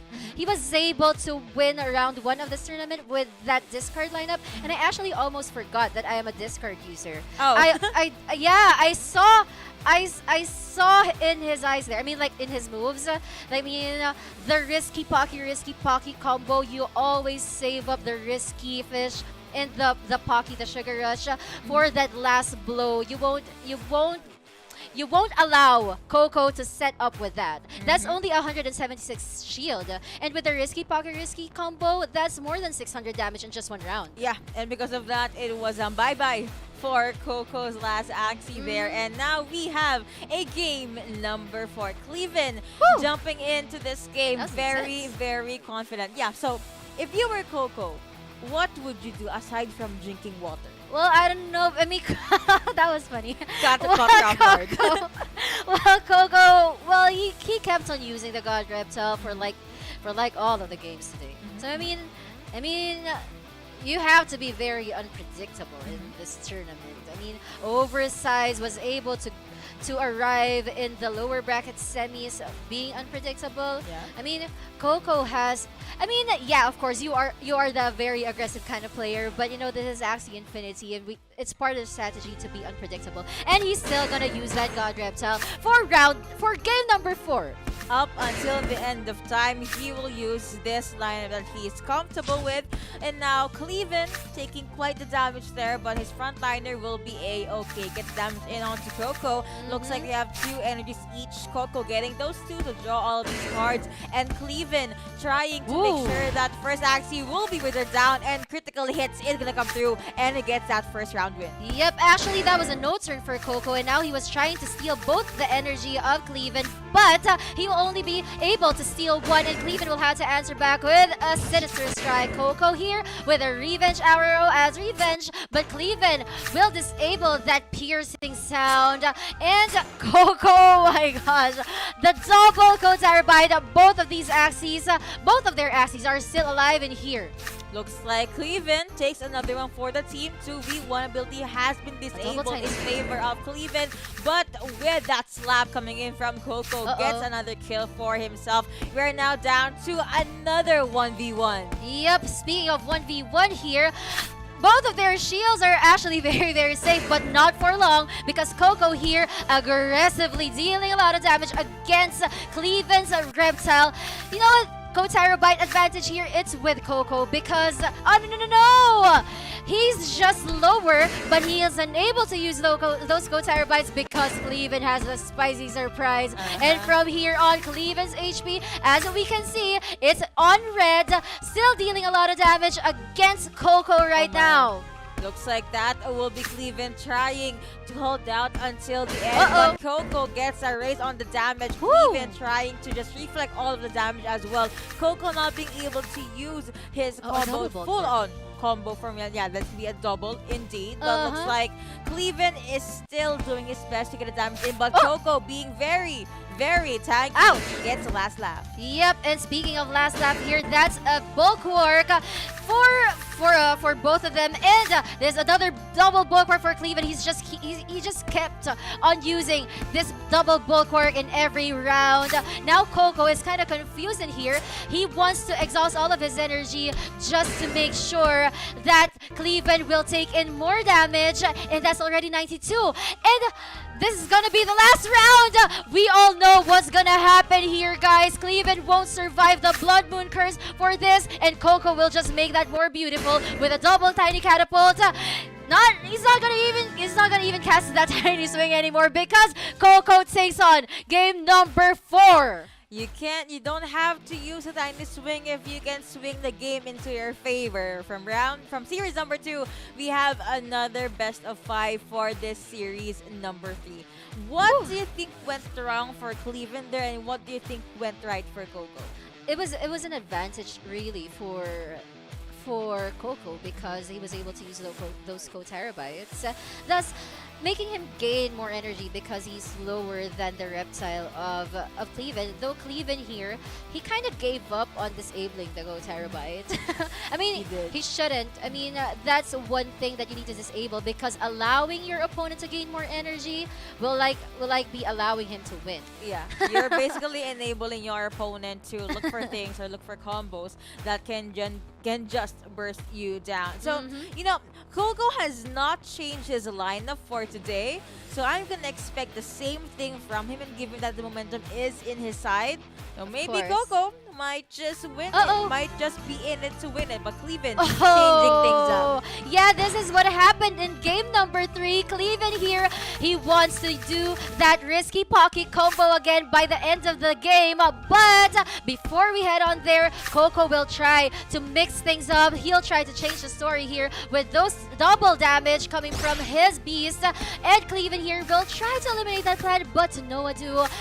That plant, Coco will have to sacrifice from here on. Yep, you're gonna be the sacrificial lamb, sacrificial plant for him to at least hold on to dear life and see the light at the end of the tunnel. But Cleaven there's a lot of energy. looks like he is the one going all in. Last stand for Coco there, but looks like things are looking well for Cleaven. It is really looking good for Cleveland. It's like it's gonna be his game to win. Reptiles are actually, this is a class disadvantage for Coco already. A bug will try to discard his cards and actually, that's a whoa. critical. That bug just died because of the damage deflect, and Coco will have the advantage right now with that tiny swing Oh into the my Terabyte. God. This is a lot of damage. Coco. Cleaven with only 23 HP, the damage will reflect back, and he won't be able to cast all those damages. Cleaven will go down, and Coco will win the lower bracket finals. I now believe in Caster Curse. I called it. Things were looking well for Cleaven, but again, I forgot those criticals, those blessings from God or the Lord or something was able to turn things around. Instead, it killed the bug of Cleaven because of that. Coco with a probably huge smile on his face was able to claim the game 5 win. That was such an amazing game to witness, and I'm very glad that was placed in game number 5. Yeah, it was. I mean, I can't even breathe right now. The play Inhale. from Coco. Exhale. She can breathe now, guys. Now, what happened there, guys, was Cleaven was actually trying to protect his bug to set up. But it's just that when he attacked using that bug, the damage reflected. That was really unpredictable. That was, if I was Cleaven, I want to be able to predict that damage reflect coming from Same. that reptile when I attacked using my bug.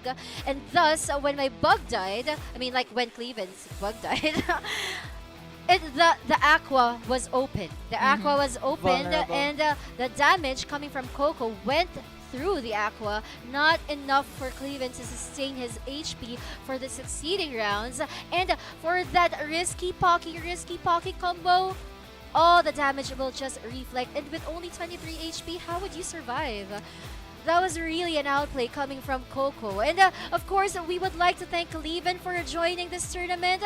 Coco will advance. Pads is waiting for him, and he's in the finals. This Mobile Legends player is in the finals of Axie Infinity. I know. United Gamers Axie Pro Tournament. It just goes to show that he can play a lot of games there, and he's also an independent player. he is, right? So you know how well he can just play around your lineup, try to predict your opponent, and I would love to see what is gonna happen in our grand finals, which will happen in a few minutes right after this break. For now, I'm Yuko, aside me is parang JP. That has been the lower bracket finals, so we will see you for the grand finals.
Good day mga boss! Welcome to Crypto Mo To. Alam naman natin lahat ngayon ang sobrang patok na Axie Infinity. Ito ay isang play-to-earn game. Lahat tayo gustong-gusto natin maglaro nito. Paano ba tayo makapag-start? Kailangan muna natin mag-purchase na Axies. Saan ba binibili yung Axies? So meron tayong tinatawag na marketplace. Dito, pwede kayo mamili ng lahat ng Axie gusto nyo. Pero, kailangan nyo gumamit ng isang currency pamili rito. Ano bang currency na to? Ito yung WETH, W-E-T-H, or Wrap Ethereum. It is an Ethereum-based token for us to use para makabili ng Axie. Ngayon, ang tanong, saan tayo bibili ng WETH or WETH? Dito yan sa Crypto Mo To. Isa kami sa biggest dealer ng WETH dito sa Philippines. You can contact us sa aming Facebook page. Wala nang iba sa link namin, www.facebook.com/CryptoMotoTV. And meron na kaming chatbot. Kung gusto nyo kami makontak, i-message nyo lang kami sa Facebook and i-type nyo Aling Marites, and automatically, meron kaming chatbot dyan na sasagot sa inyo. Pagka-type nyo ng Aling Marites, lalabas yung current rates ng Crypto Mo To. Mas mura pa yan sa Binance. Lalabas dyan kung anong gusto mong bilhin, WETH, AXS, or gusto mong magbenta ng SLP, or even bumili ng SLP pwede. So let's say for example, buy WETH. Ngayon lalabas, magtatanong kung ilang WETH ang gusto mong bilhin. Let's say for example, magta-type ako 100K. Ngayon, lalabas dyan yung transaction number mo, which is connected sa database namin, and maghihintay ka lang ng 5 to 10 minutes para balikan ang aming mga CSR or ang ating mga Aling Marites. Ngayon, pagbalik ng quotation mo, pwede ka na magbayad. Pagkabayad mo, pwede ka na mag-send ng screenshot, and after 4 minutes, 3 minutes, 2 minutes, nasa iyo na yung WETH mo. Yun, salamat mga bossing. Asahan ko kayo lahat. Hihintayin ko kayo sa Facebook Messenger namin. No? Kausapin nyo kami via chatbot. Magre-reply ang ating mga Aling Marites at ready kayong paglingkuran at pagsilbihan sa lahat ng kailangan yung in-game needs sa Axie Infinity. Salamat mga boss!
Good day mga boss! Welcome to Crypto Mo To. Alam naman natin lahat ngayon ang sobrang patok na Axie Infinity. Ito ay isang play-to-earn game. Lahat tayo gustong-gusto natin maglaro nito. Paano ba tayo makapag-start? Kailangan muna natin mag-purchase ng Axies. Saan ba binibili yung Axies? So meron tayong tinatawag na marketplace. Dito, pwede kayo mamili ng lahat ng Axie gusto nyo. Pero, kailangan nyo gumamit ng isang currency pamili rito. Ano bang currency na to? Ito yung WETH, W-E-T-H, or Wrap Ethereum. It is an Ethereum-based token for us to use para makabili ng Axie.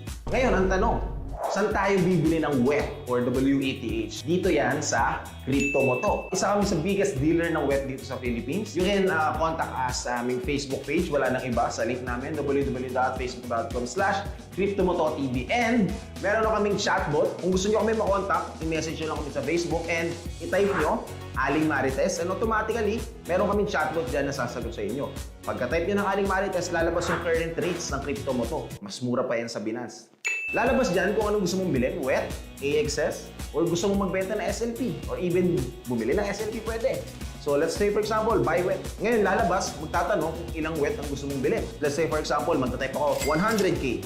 Ngayon, lalabas dyan yung transaction number mo, which is connected sa database namin, and maghihintay ka lang ng 5 to 10 minutes para balikan ang aming mga CSR or ating mga Aling Marites. Ngayon, pagbalik ng quotation mo, pwede ka na magbayad. Pagkabayad mo, pwede ka na mag-send ng screenshot, and after 4 minutes, 3 minutes, 2 minutes, nasa iyo na yung WETH mo. Yun, salamat mga bossing. Asahan ko kayo lahat. Hihintayin ko kayo sa Facebook Messenger namin. No? Kausapin nyo kami via chatbot. Magre-reply ang ating mga Aling Marites at ready kayong paglingkuran, pagsilbihan sa lahat ng kailangan yung in-game needs sa Axie Infinity. Salamat mga boss!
Good day mga boss! Welcome to Crypto Mo To. Alam naman natin lahat ngayon ang sobrang patok na Axie Infinity. Ito ay isang play-to-earn game. Lahat tayo gustong-gusto natin maglaro nito. Paano ba tayo makapag-start? Kailangan muna natin mag-purchase ng Axies. Saan ba binibili yung Axies? So meron tayong tinatawag na marketplace. Dito, pwede kayo mamili ng lahat ng Axie gusto nyo. Pero, kailangan nyo gumamit ng isang currency na pamili rito. Ano bang currency na to? Ito yung WETH, W-E-T-H, or Wrap Ethereum. It is an Ethereum-based token for us to use para makabili ng Axie.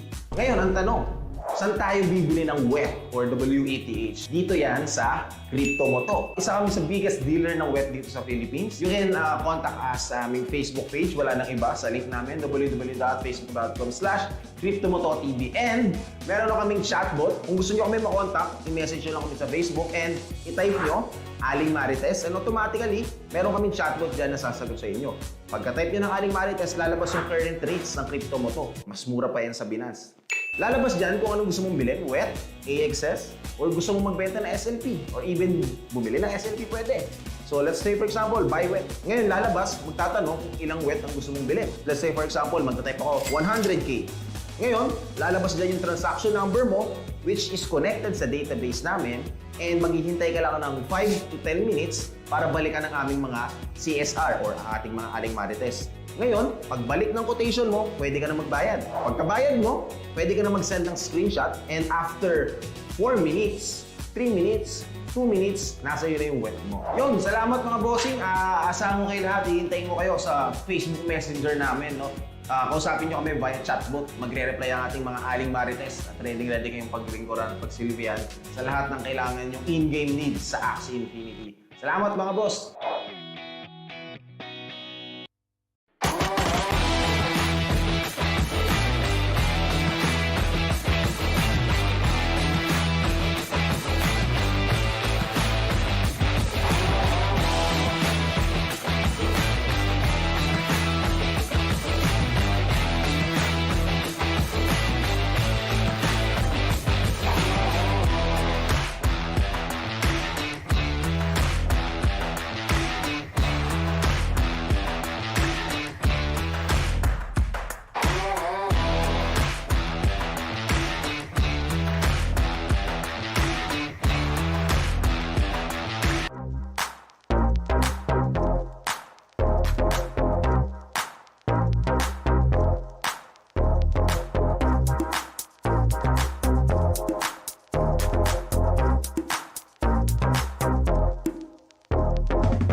day mga boss! Welcome to Crypto Mo To. Alam naman natin lahat ngayon ang sobrang patok na Axie Infinity. Ito ay isang play-to-earn game. Lahat tayo gustong-gusto natin maglaro nito. Paano ba tayo makapag-start? Kailangan muna natin mag-purchase ng Axies. Saan ba binibili yung Axies? So meron tayong tinatawag na marketplace. Dito, pwede kayo mamili ng lahat ng Axie gusto nyo. Pero, kailangan nyo gumamit ng isang currency na pambili rito. Ano bang currency na to? Ito yung WETH, W-E-T-H, or Wrap Ethereum. It is an Ethereum-based token for us to use para makabili ng Axie. Ngayon, ang tanong, saan tayo bibili ng WETH or WETH? Dito yan sa Crypto Mo To. Isa kami sa biggest dealer ng WETH dito sa Philippines. You can contact us sa aming Facebook page. Wala nang iba sa link namin, www.facebook.com/CryptoMotoTV. And meron na kaming chatbot. Kung gusto nyo kami makontak, i-message nyo lang kami sa Facebook and i-type nyo Aling Marites, and automatically, meron kaming chatbot dyan na sasagot sa inyo. Pagka-type nyo ng Aling Marites, lalabas yung current rates ng Crypto Mo To. Mas mura pa yan sa Binance. Lalabas dyan kung anong gusto mong bilhin, WETH, AXS, or gusto mong magbenta ng SLP, or even bumili ng SLP pwede. So let's say for example, buy WETH. Ngayon lalabas, magtatanong kung ilang WETH ang gusto mong bilhin. Let's say for example, magta-type ako 100K. Ngayon, lalabas dyan yung transaction number mo, which is connected sa database namin, and maghihintay ka lang ng 5 to 10 minutes para balikan ang aming mga CSR or ang ating mga Aling Marites.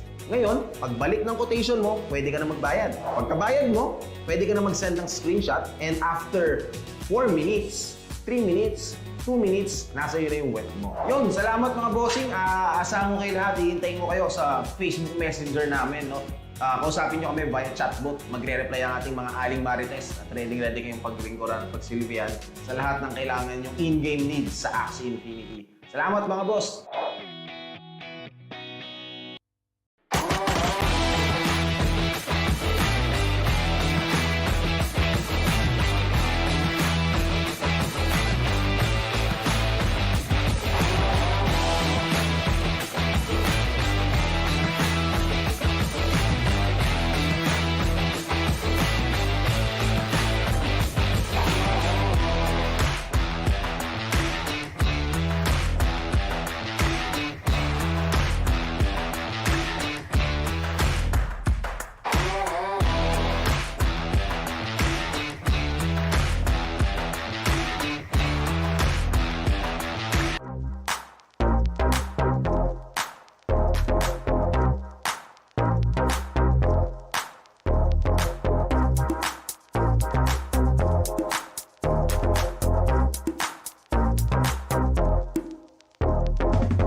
Good day mga boss! Welcome to Crypto Mo To. Alam naman natin lahat ngayon ang sobrang patok na Axie Infinity. Ito ay isang play-to-earn game. Lahat tayo gustong-gusto natin maglaro nito. Paano ba tayo makapag-start? Kailangan muna natin mag-purchase ng Axies. Saan ba binibili yung Axies? So meron tayong tinatawag na marketplace. Dito, pwede kayo mamili ng lahat ng Axie na gusto nyo. Pero, kailangan nyo gumamit ng isang currency na pamili rito. Ano bang currency na to? Ito yung WETH, W-E-T-H, or Wrap Ethereum. It is an Ethereum-based token for us to use para makabili ng Axie.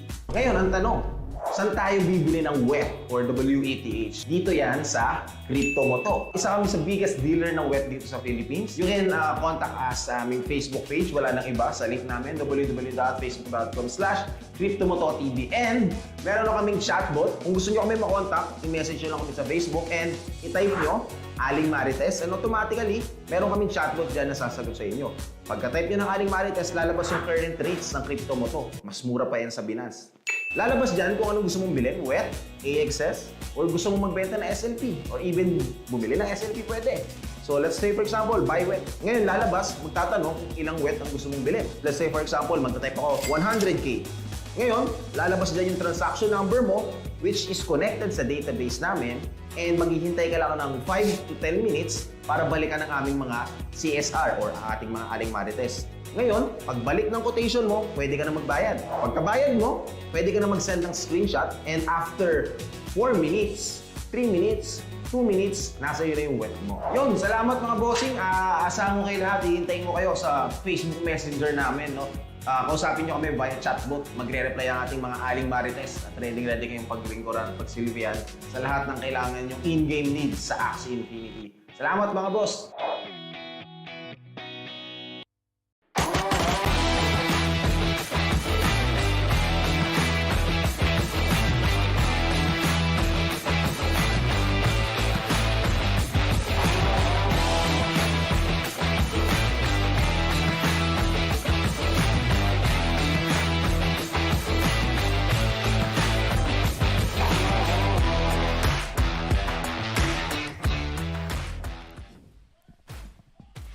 Finally, we are now down to our last series, not only of the day, but of the whole tournament. But before we head on to that, I'm Pat and JP, and together with me is the UGG CEO, Philip Sebastian. How is it going? Thank you for that awesome introduction, Pat and JP.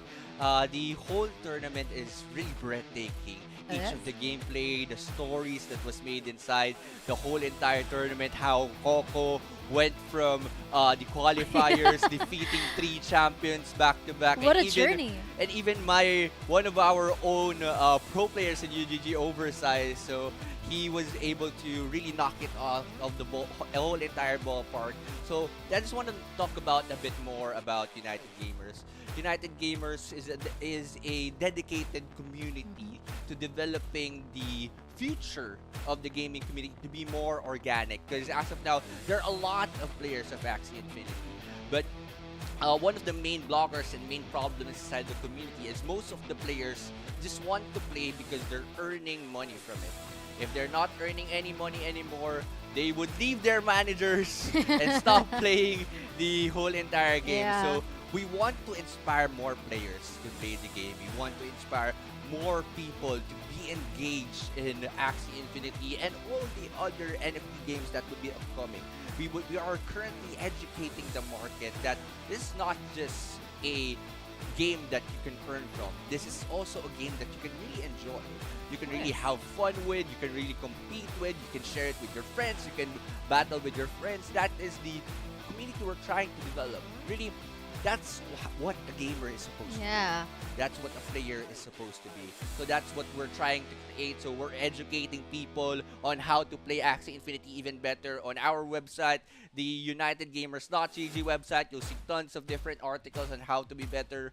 We'll be releasing different pro guides in the future, done by Oversized, done by Lunatic, done by Rob Luna, done by Rofer, and so many more other high-ranking players. They would be releasing their own professional guides on how to play Axie Infinity even further. We'll be having more podcasts in the future to talk about the different games that people can play. Because as gamers, we're not just sticking to one game.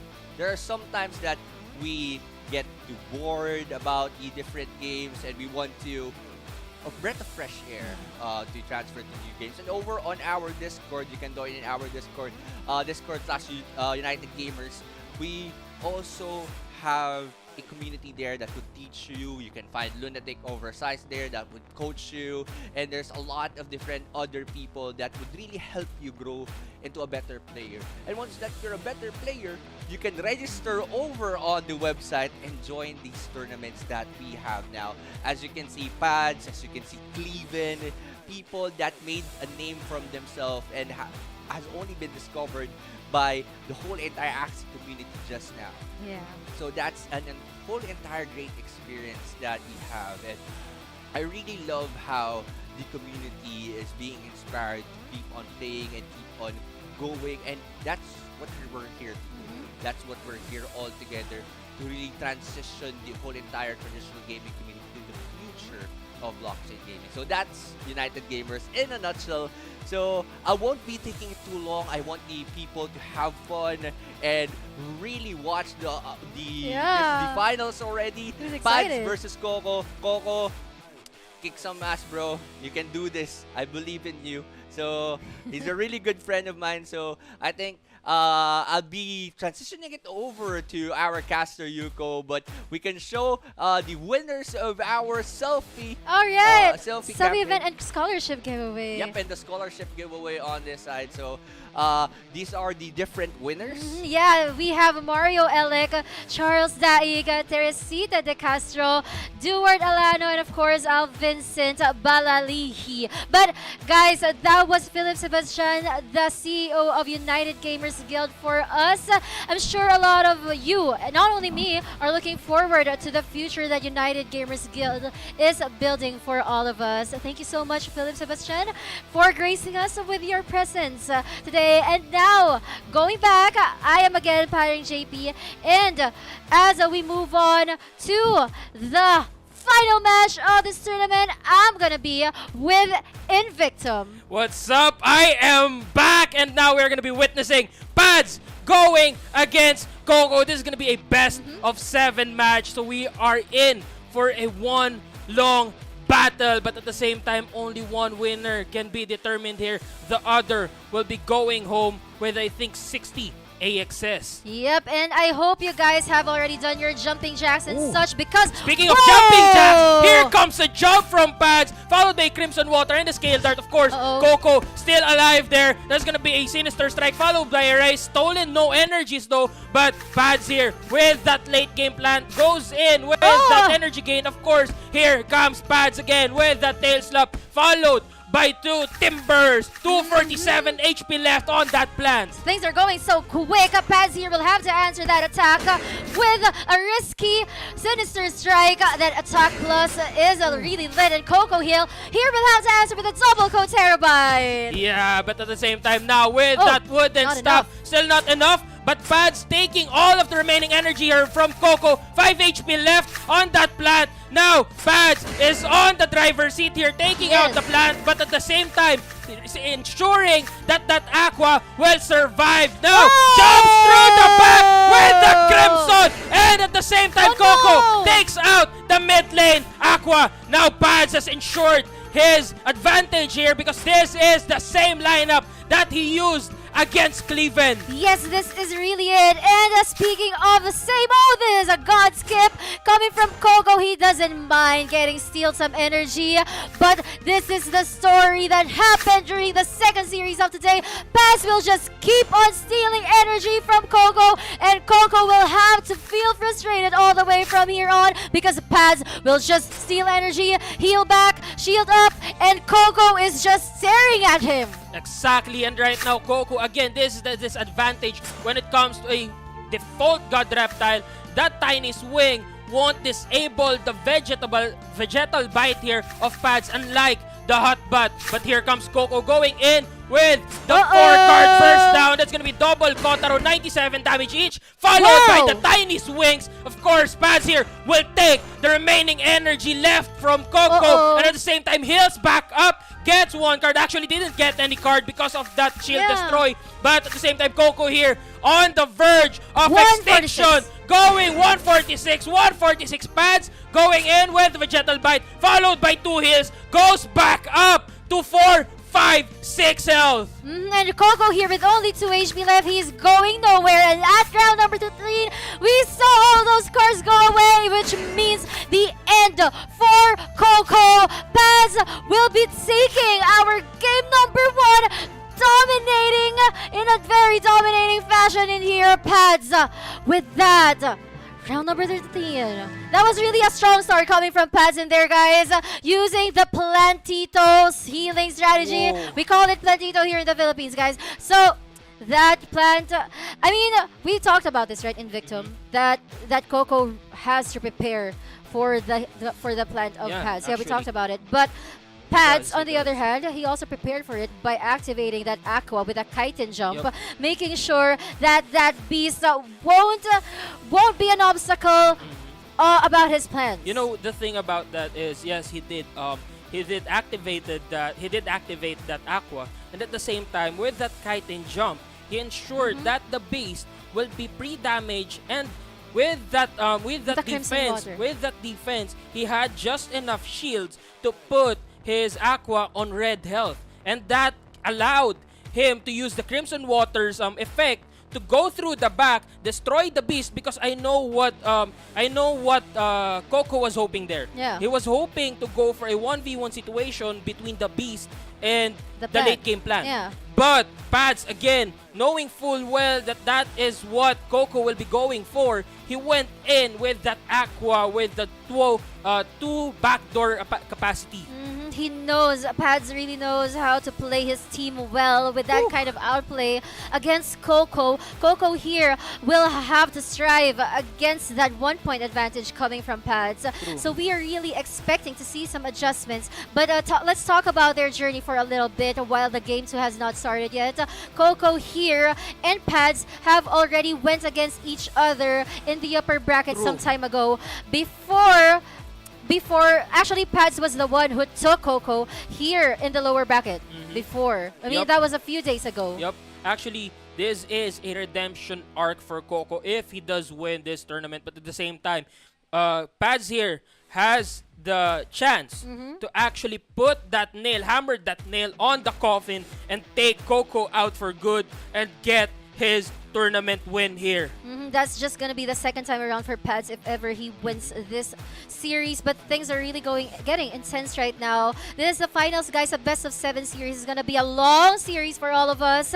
It's gonna be interesting if we get a game number 7, Yep, right? of course. Again, here in the finals, again, like you said, there's going to be a best of 7, meaning to say we're going to be having, or we're going to be seeing a lot of different card draws, different approaches, different situations where you won't always get the God cards that you need. And at the same time, of course, there is always the chance for a criticals. new lineup coming from Coco here. That's a double tail slap and a sinister strike from Pads, aggressively hitting on that plant. But Coco here with the new lineup, a bird mech plant. We are to see what's gonna be the plan about this. Let's see. I think Coco here will be going in with that bird or with that egg bomb play, but we will see that later. There's gonna be double hair dagger, gets 2 cards. Pads goes into that bird. Of course, the Crimson Water and the Hero's Bane. I think that's not gonna be enough. Yup, that's gonna be enough. 1 HP and a dream. Now Coco going in here with that egg bomb, followed by a blackmail here, putting that Aqua on red health. But of course, Coco will hope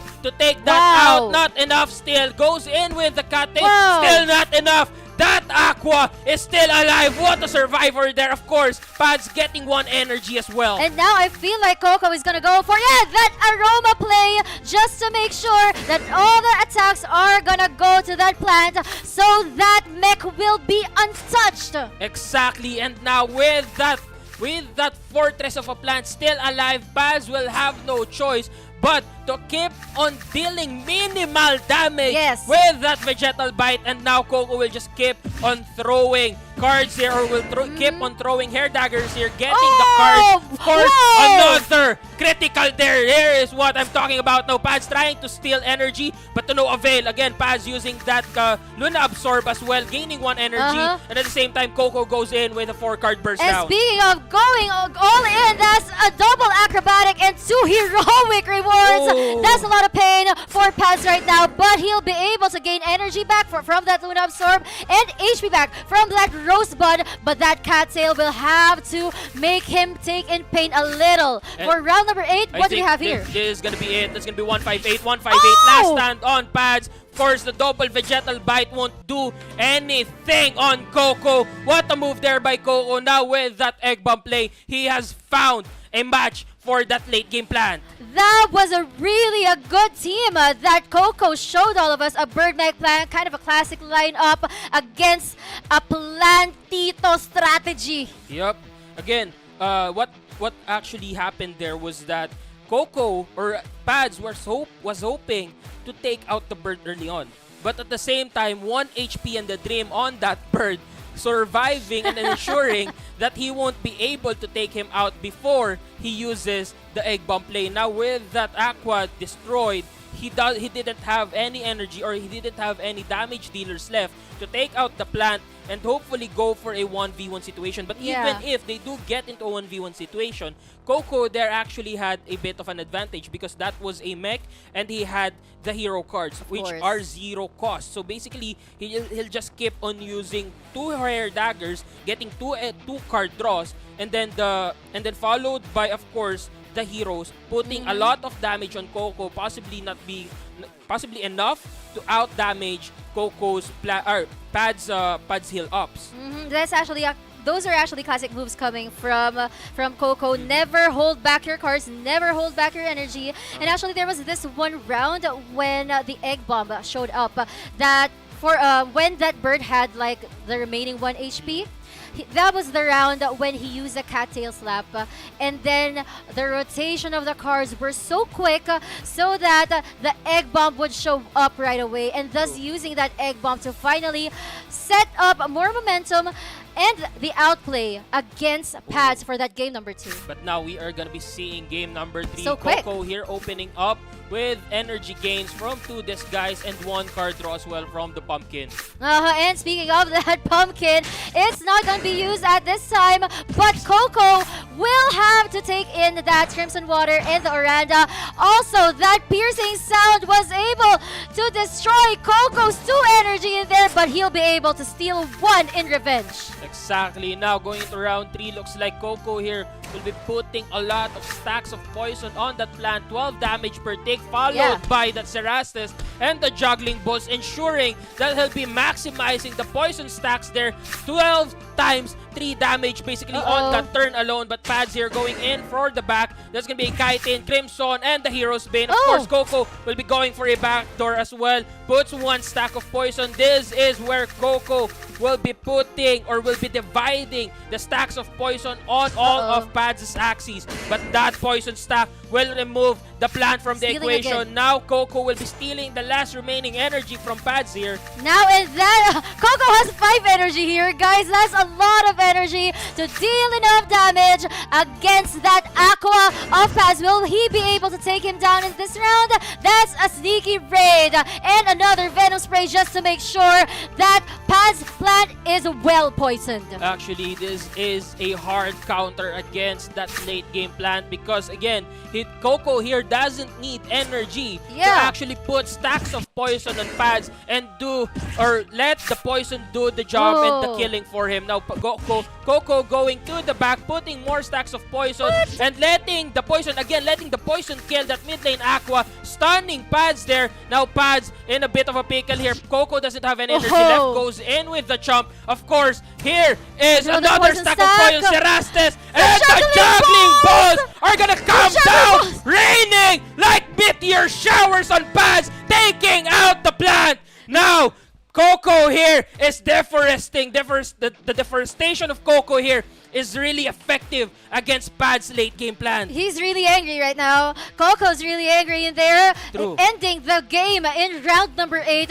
with a double juggling ball. What a combo! A sneaky raid, a venom spray.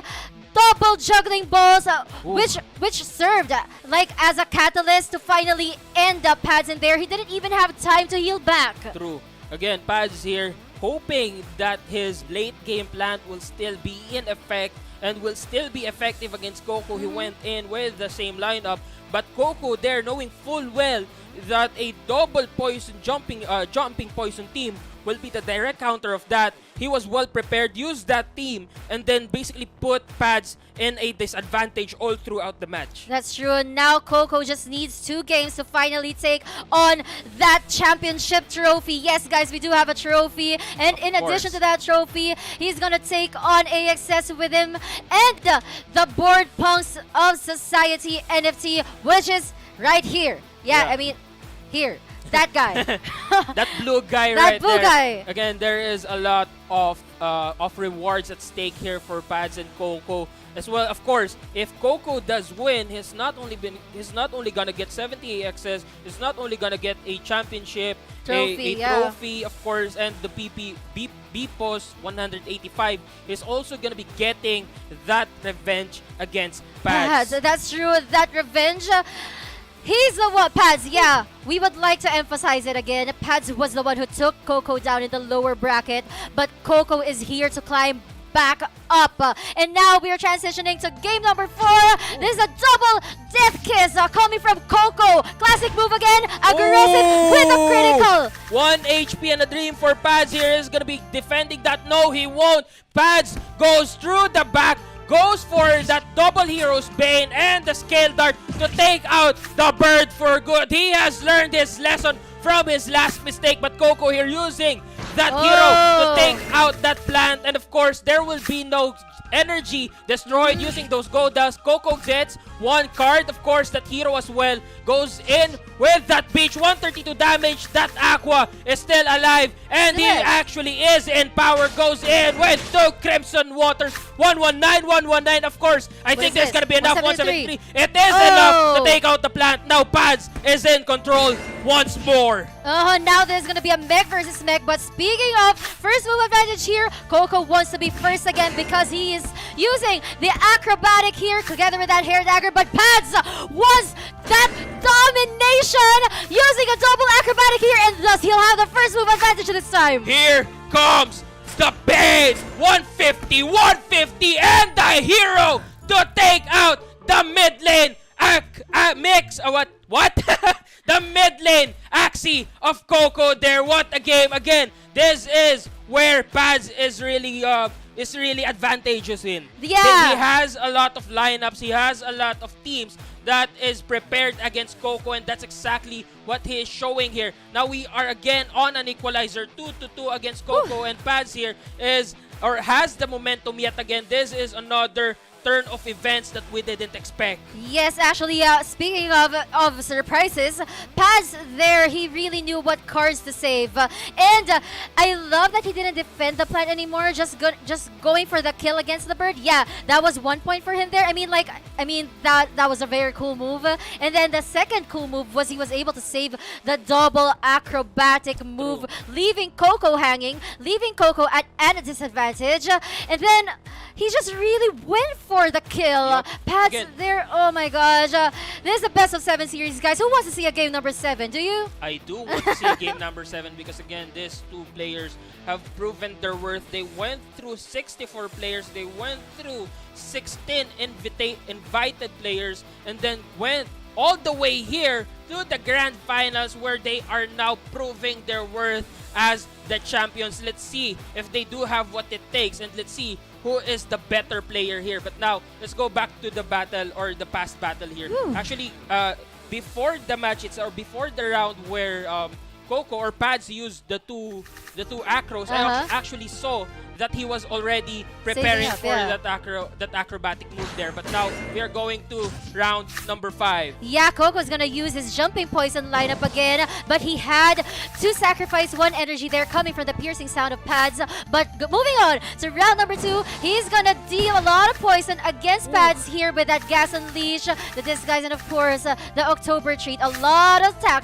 ticks of poison in there. True, and now Coco is going in with that double poison jumping team here. But at the same time, Coco goes in for the Another back door. There's gonna be three balls going down. Of course, the Serases as well. 118, 116. Now that's gonna be the plant going down. It's down to a 2v3 situation here. Yeah, and look at what Coco is doing right now. He just wants to get over this plant as quick as possible, but there's already a 3 versus 2 situation, guys. Coco's win condition here is the stacks of poison, making sure that they are well budgeted against all the Axies of Pads. But Pads here knows that his winning condition is just to keep bursting through all the axes prepared here by Coco, and now that is a last stand there, hopefully maximizing that. But Pads was going in, dodges with that kite in. Coco goes into the back. That's gonna be that mech going down using that juggling balls. Of course, Pads still alive here because of that Aqua having enough energy and having enough cards to deal maximum damage on that dust. And actually, oh wait, just a minute. Coco goes to the back here. Terastes, 140 damage, 50 HP left. Who will win? Round number 5. Pads going in. 2 cards remaining here. 119. Another 119. 7 HP left. Coco will take the victory with the Terastes. Round 8. Pads goes down. Guess the 3rd point for Coco. That is what? That is actually the 3rd point, yes, of Coco there. Things are really getting so heated up. I don't know if I can still breathe here, but guys, I was actually worried about Coco there, to be honest with you. I mean, I was expecting that he'll use a double Terastes. Unfortunately, it was a juggling balls, but it turned out better. It turned out better when he used that juggling balls, the sneaky ray juggling balls, Terastes, all combined, all enough to burst down the last Axie of Pads in there. Actually, what the great play for Coco there was that he actually put a lot of stacks of poison on the plant early on, basically 5 stacks, and then totaling to 10 damage per tick.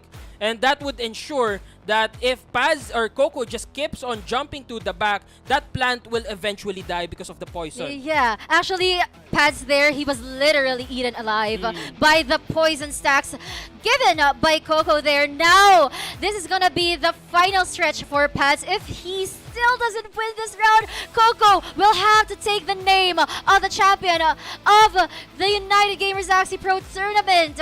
I'm not...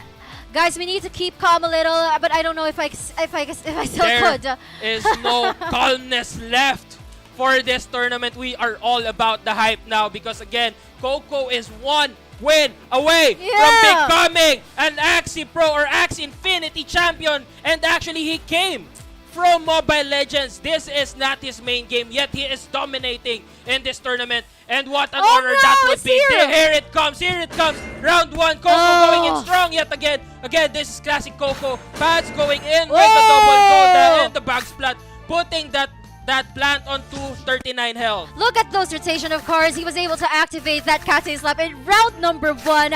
What a gift! Now Paz here will have to counter that plant, and he was able to draw cards again because he got another Cattail Slap. The rotation of cards for Coco is so quick, but there's a God Reptile against another God Reptile. This is where it would all boil down. This make or break for Paz, and Coco just got a critical. Now Paz is really in trouble here. Paz using all of the values left on that mech, goes in with the Goda, and now Coco using a volley of arrow there, followed by a Kotaro. He is now in a position of power. Paz going in with 2. Of course, that's going to be 2 tiny swings. Of course, that's going to be painful. Now Coco here going in with the Kotaro. But Paz here is in trouble because he is now red health. Coco goes in.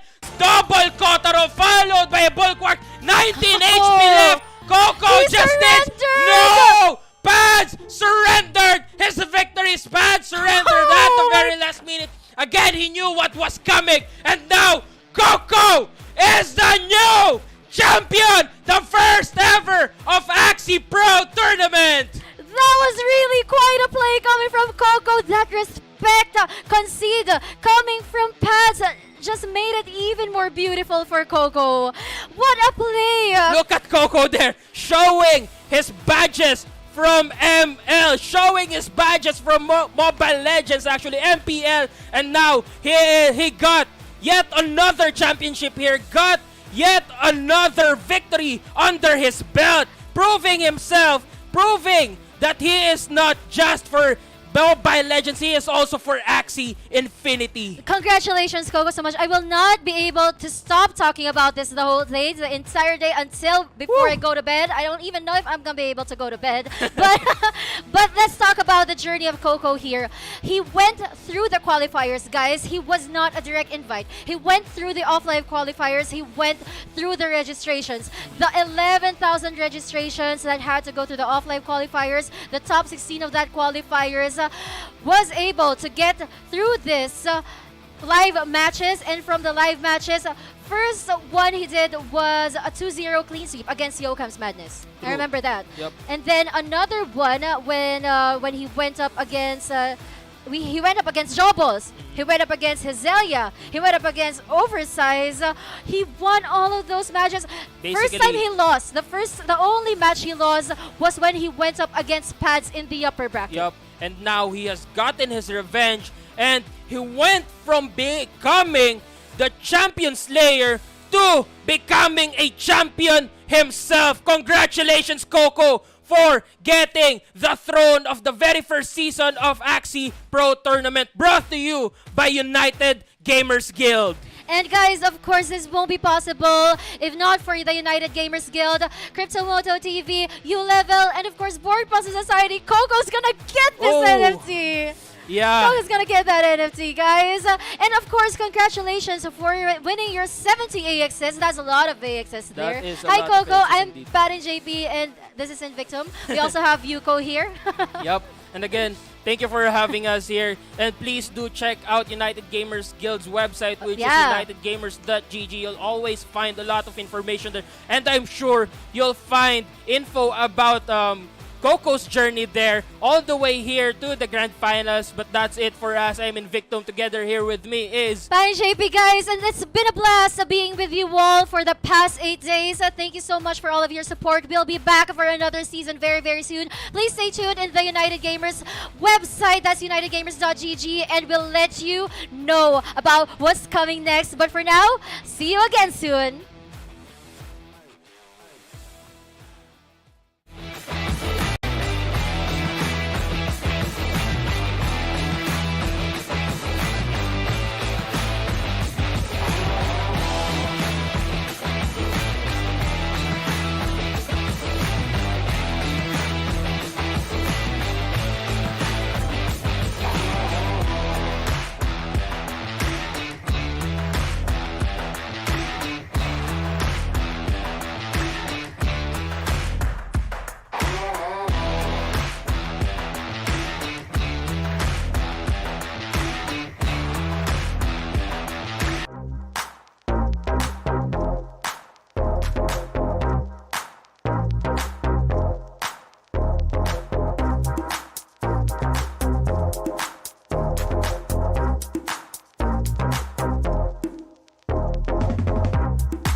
Good day mga boss! Welcome to Crypto Mo to. Alam naman natin lahat ngayon ang sobrang patok na Axie Infinity. Ito ay isang play-to-earn game. Lahat tayo gustong-gusto natin maglaro nito. Paano ba tayo makapag-start? Kailangan muna natin mag-purchase ng Axies. Saan ba binibili yung Axies? So meron tayong tinatawag na marketplace. Dito, pwede kayo mamili ng lahat ng Axie gusto nyo. Pero, kailangan nyo gumamit ng isang currency pamili rito. Ano bang currency na to? Ito yung WETH, W-E-T-H, or Wrap Ethereum. It is an Ethereum-based token for us to use para makabili ng Axie.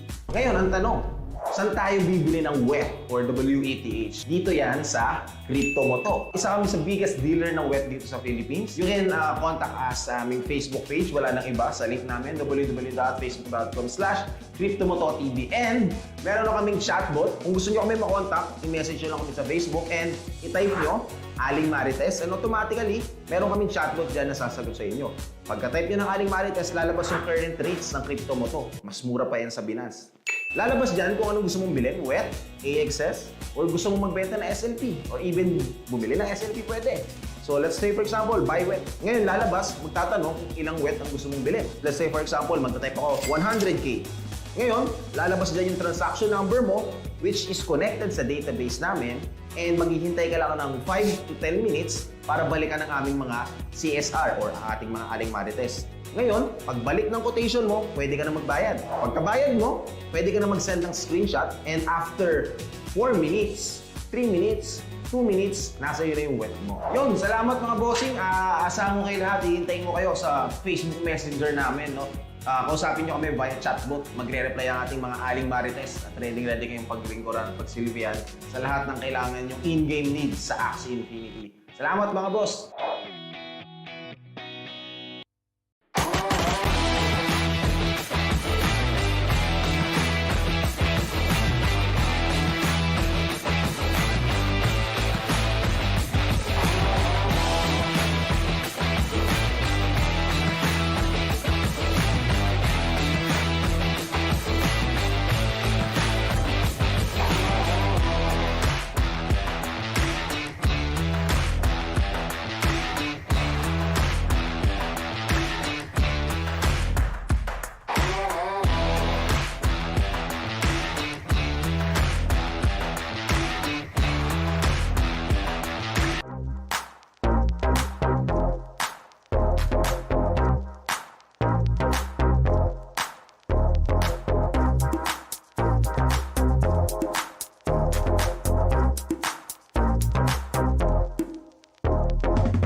Good day mga boss! Welcome to Crypto Mo To. Alam naman natin lahat ngayon ang sobrang patok na Axie Infinity. Ito ay isang play-to-earn game. Lahat tayo gustong-gusto natin maglaro nito. Paano ba tayo makapag-start? Kailangan muna natin mag-purchase ng Axies. Saan ba binibili yung Axies? So meron tayong tinatawag na marketplace. Dito, pwede kayo mamili ng lahat ng Axie gusto nyo. Pero, kailangan nyo gumamit ng isang currency pambili rito. Ano bang currency na to? Ito yung WETH, W-E-T-H, or Wrap Ethereum. It is an Ethereum-based token for us to use para makabili ng Axie.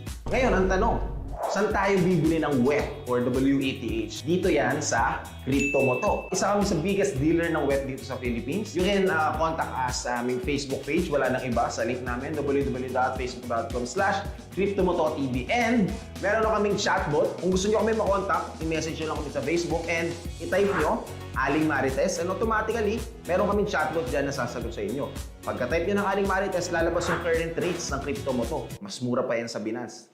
Lalabas dyan kung anong gusto mong bilhin, WETH, AXS, or gusto mong magbenta ng SLP, or even bumili ng SLP pwede. So let's say for example, buy WETH. Ngayon lalabas, magtatanong kung ilang WETH ang gusto mong bilhin. Let's say for example, magta-type ako 100K. Ngayon, lalabas dyan yung transaction number mo, which is connected sa database namin, and maghihintay ka lang ng 5 to 10 minutes para balikan ang aming mga CSR or ating mga Aling Marites. Ngayon, pagbalik ng quotation mo, pwede ka na magbayad. Pagkabayad mo, pwede ka na mag-send ng screenshot, and after 4 minutes, 3 minutes, 2 minutes, nasa iyo na yung WETH mo. Yun, salamat mga bossing. Asahan ko kayo lahat. Hihintayin ko kayo sa Facebook Messenger namin. No? Kausapin nyo kami via chatbot. Magre-reply ang ating mga Aling Marites at ready kayong paglingkuran, pagsilbihan sa lahat ng kailangan yung in-game needs sa Axie Infinity. Salamat mga boss!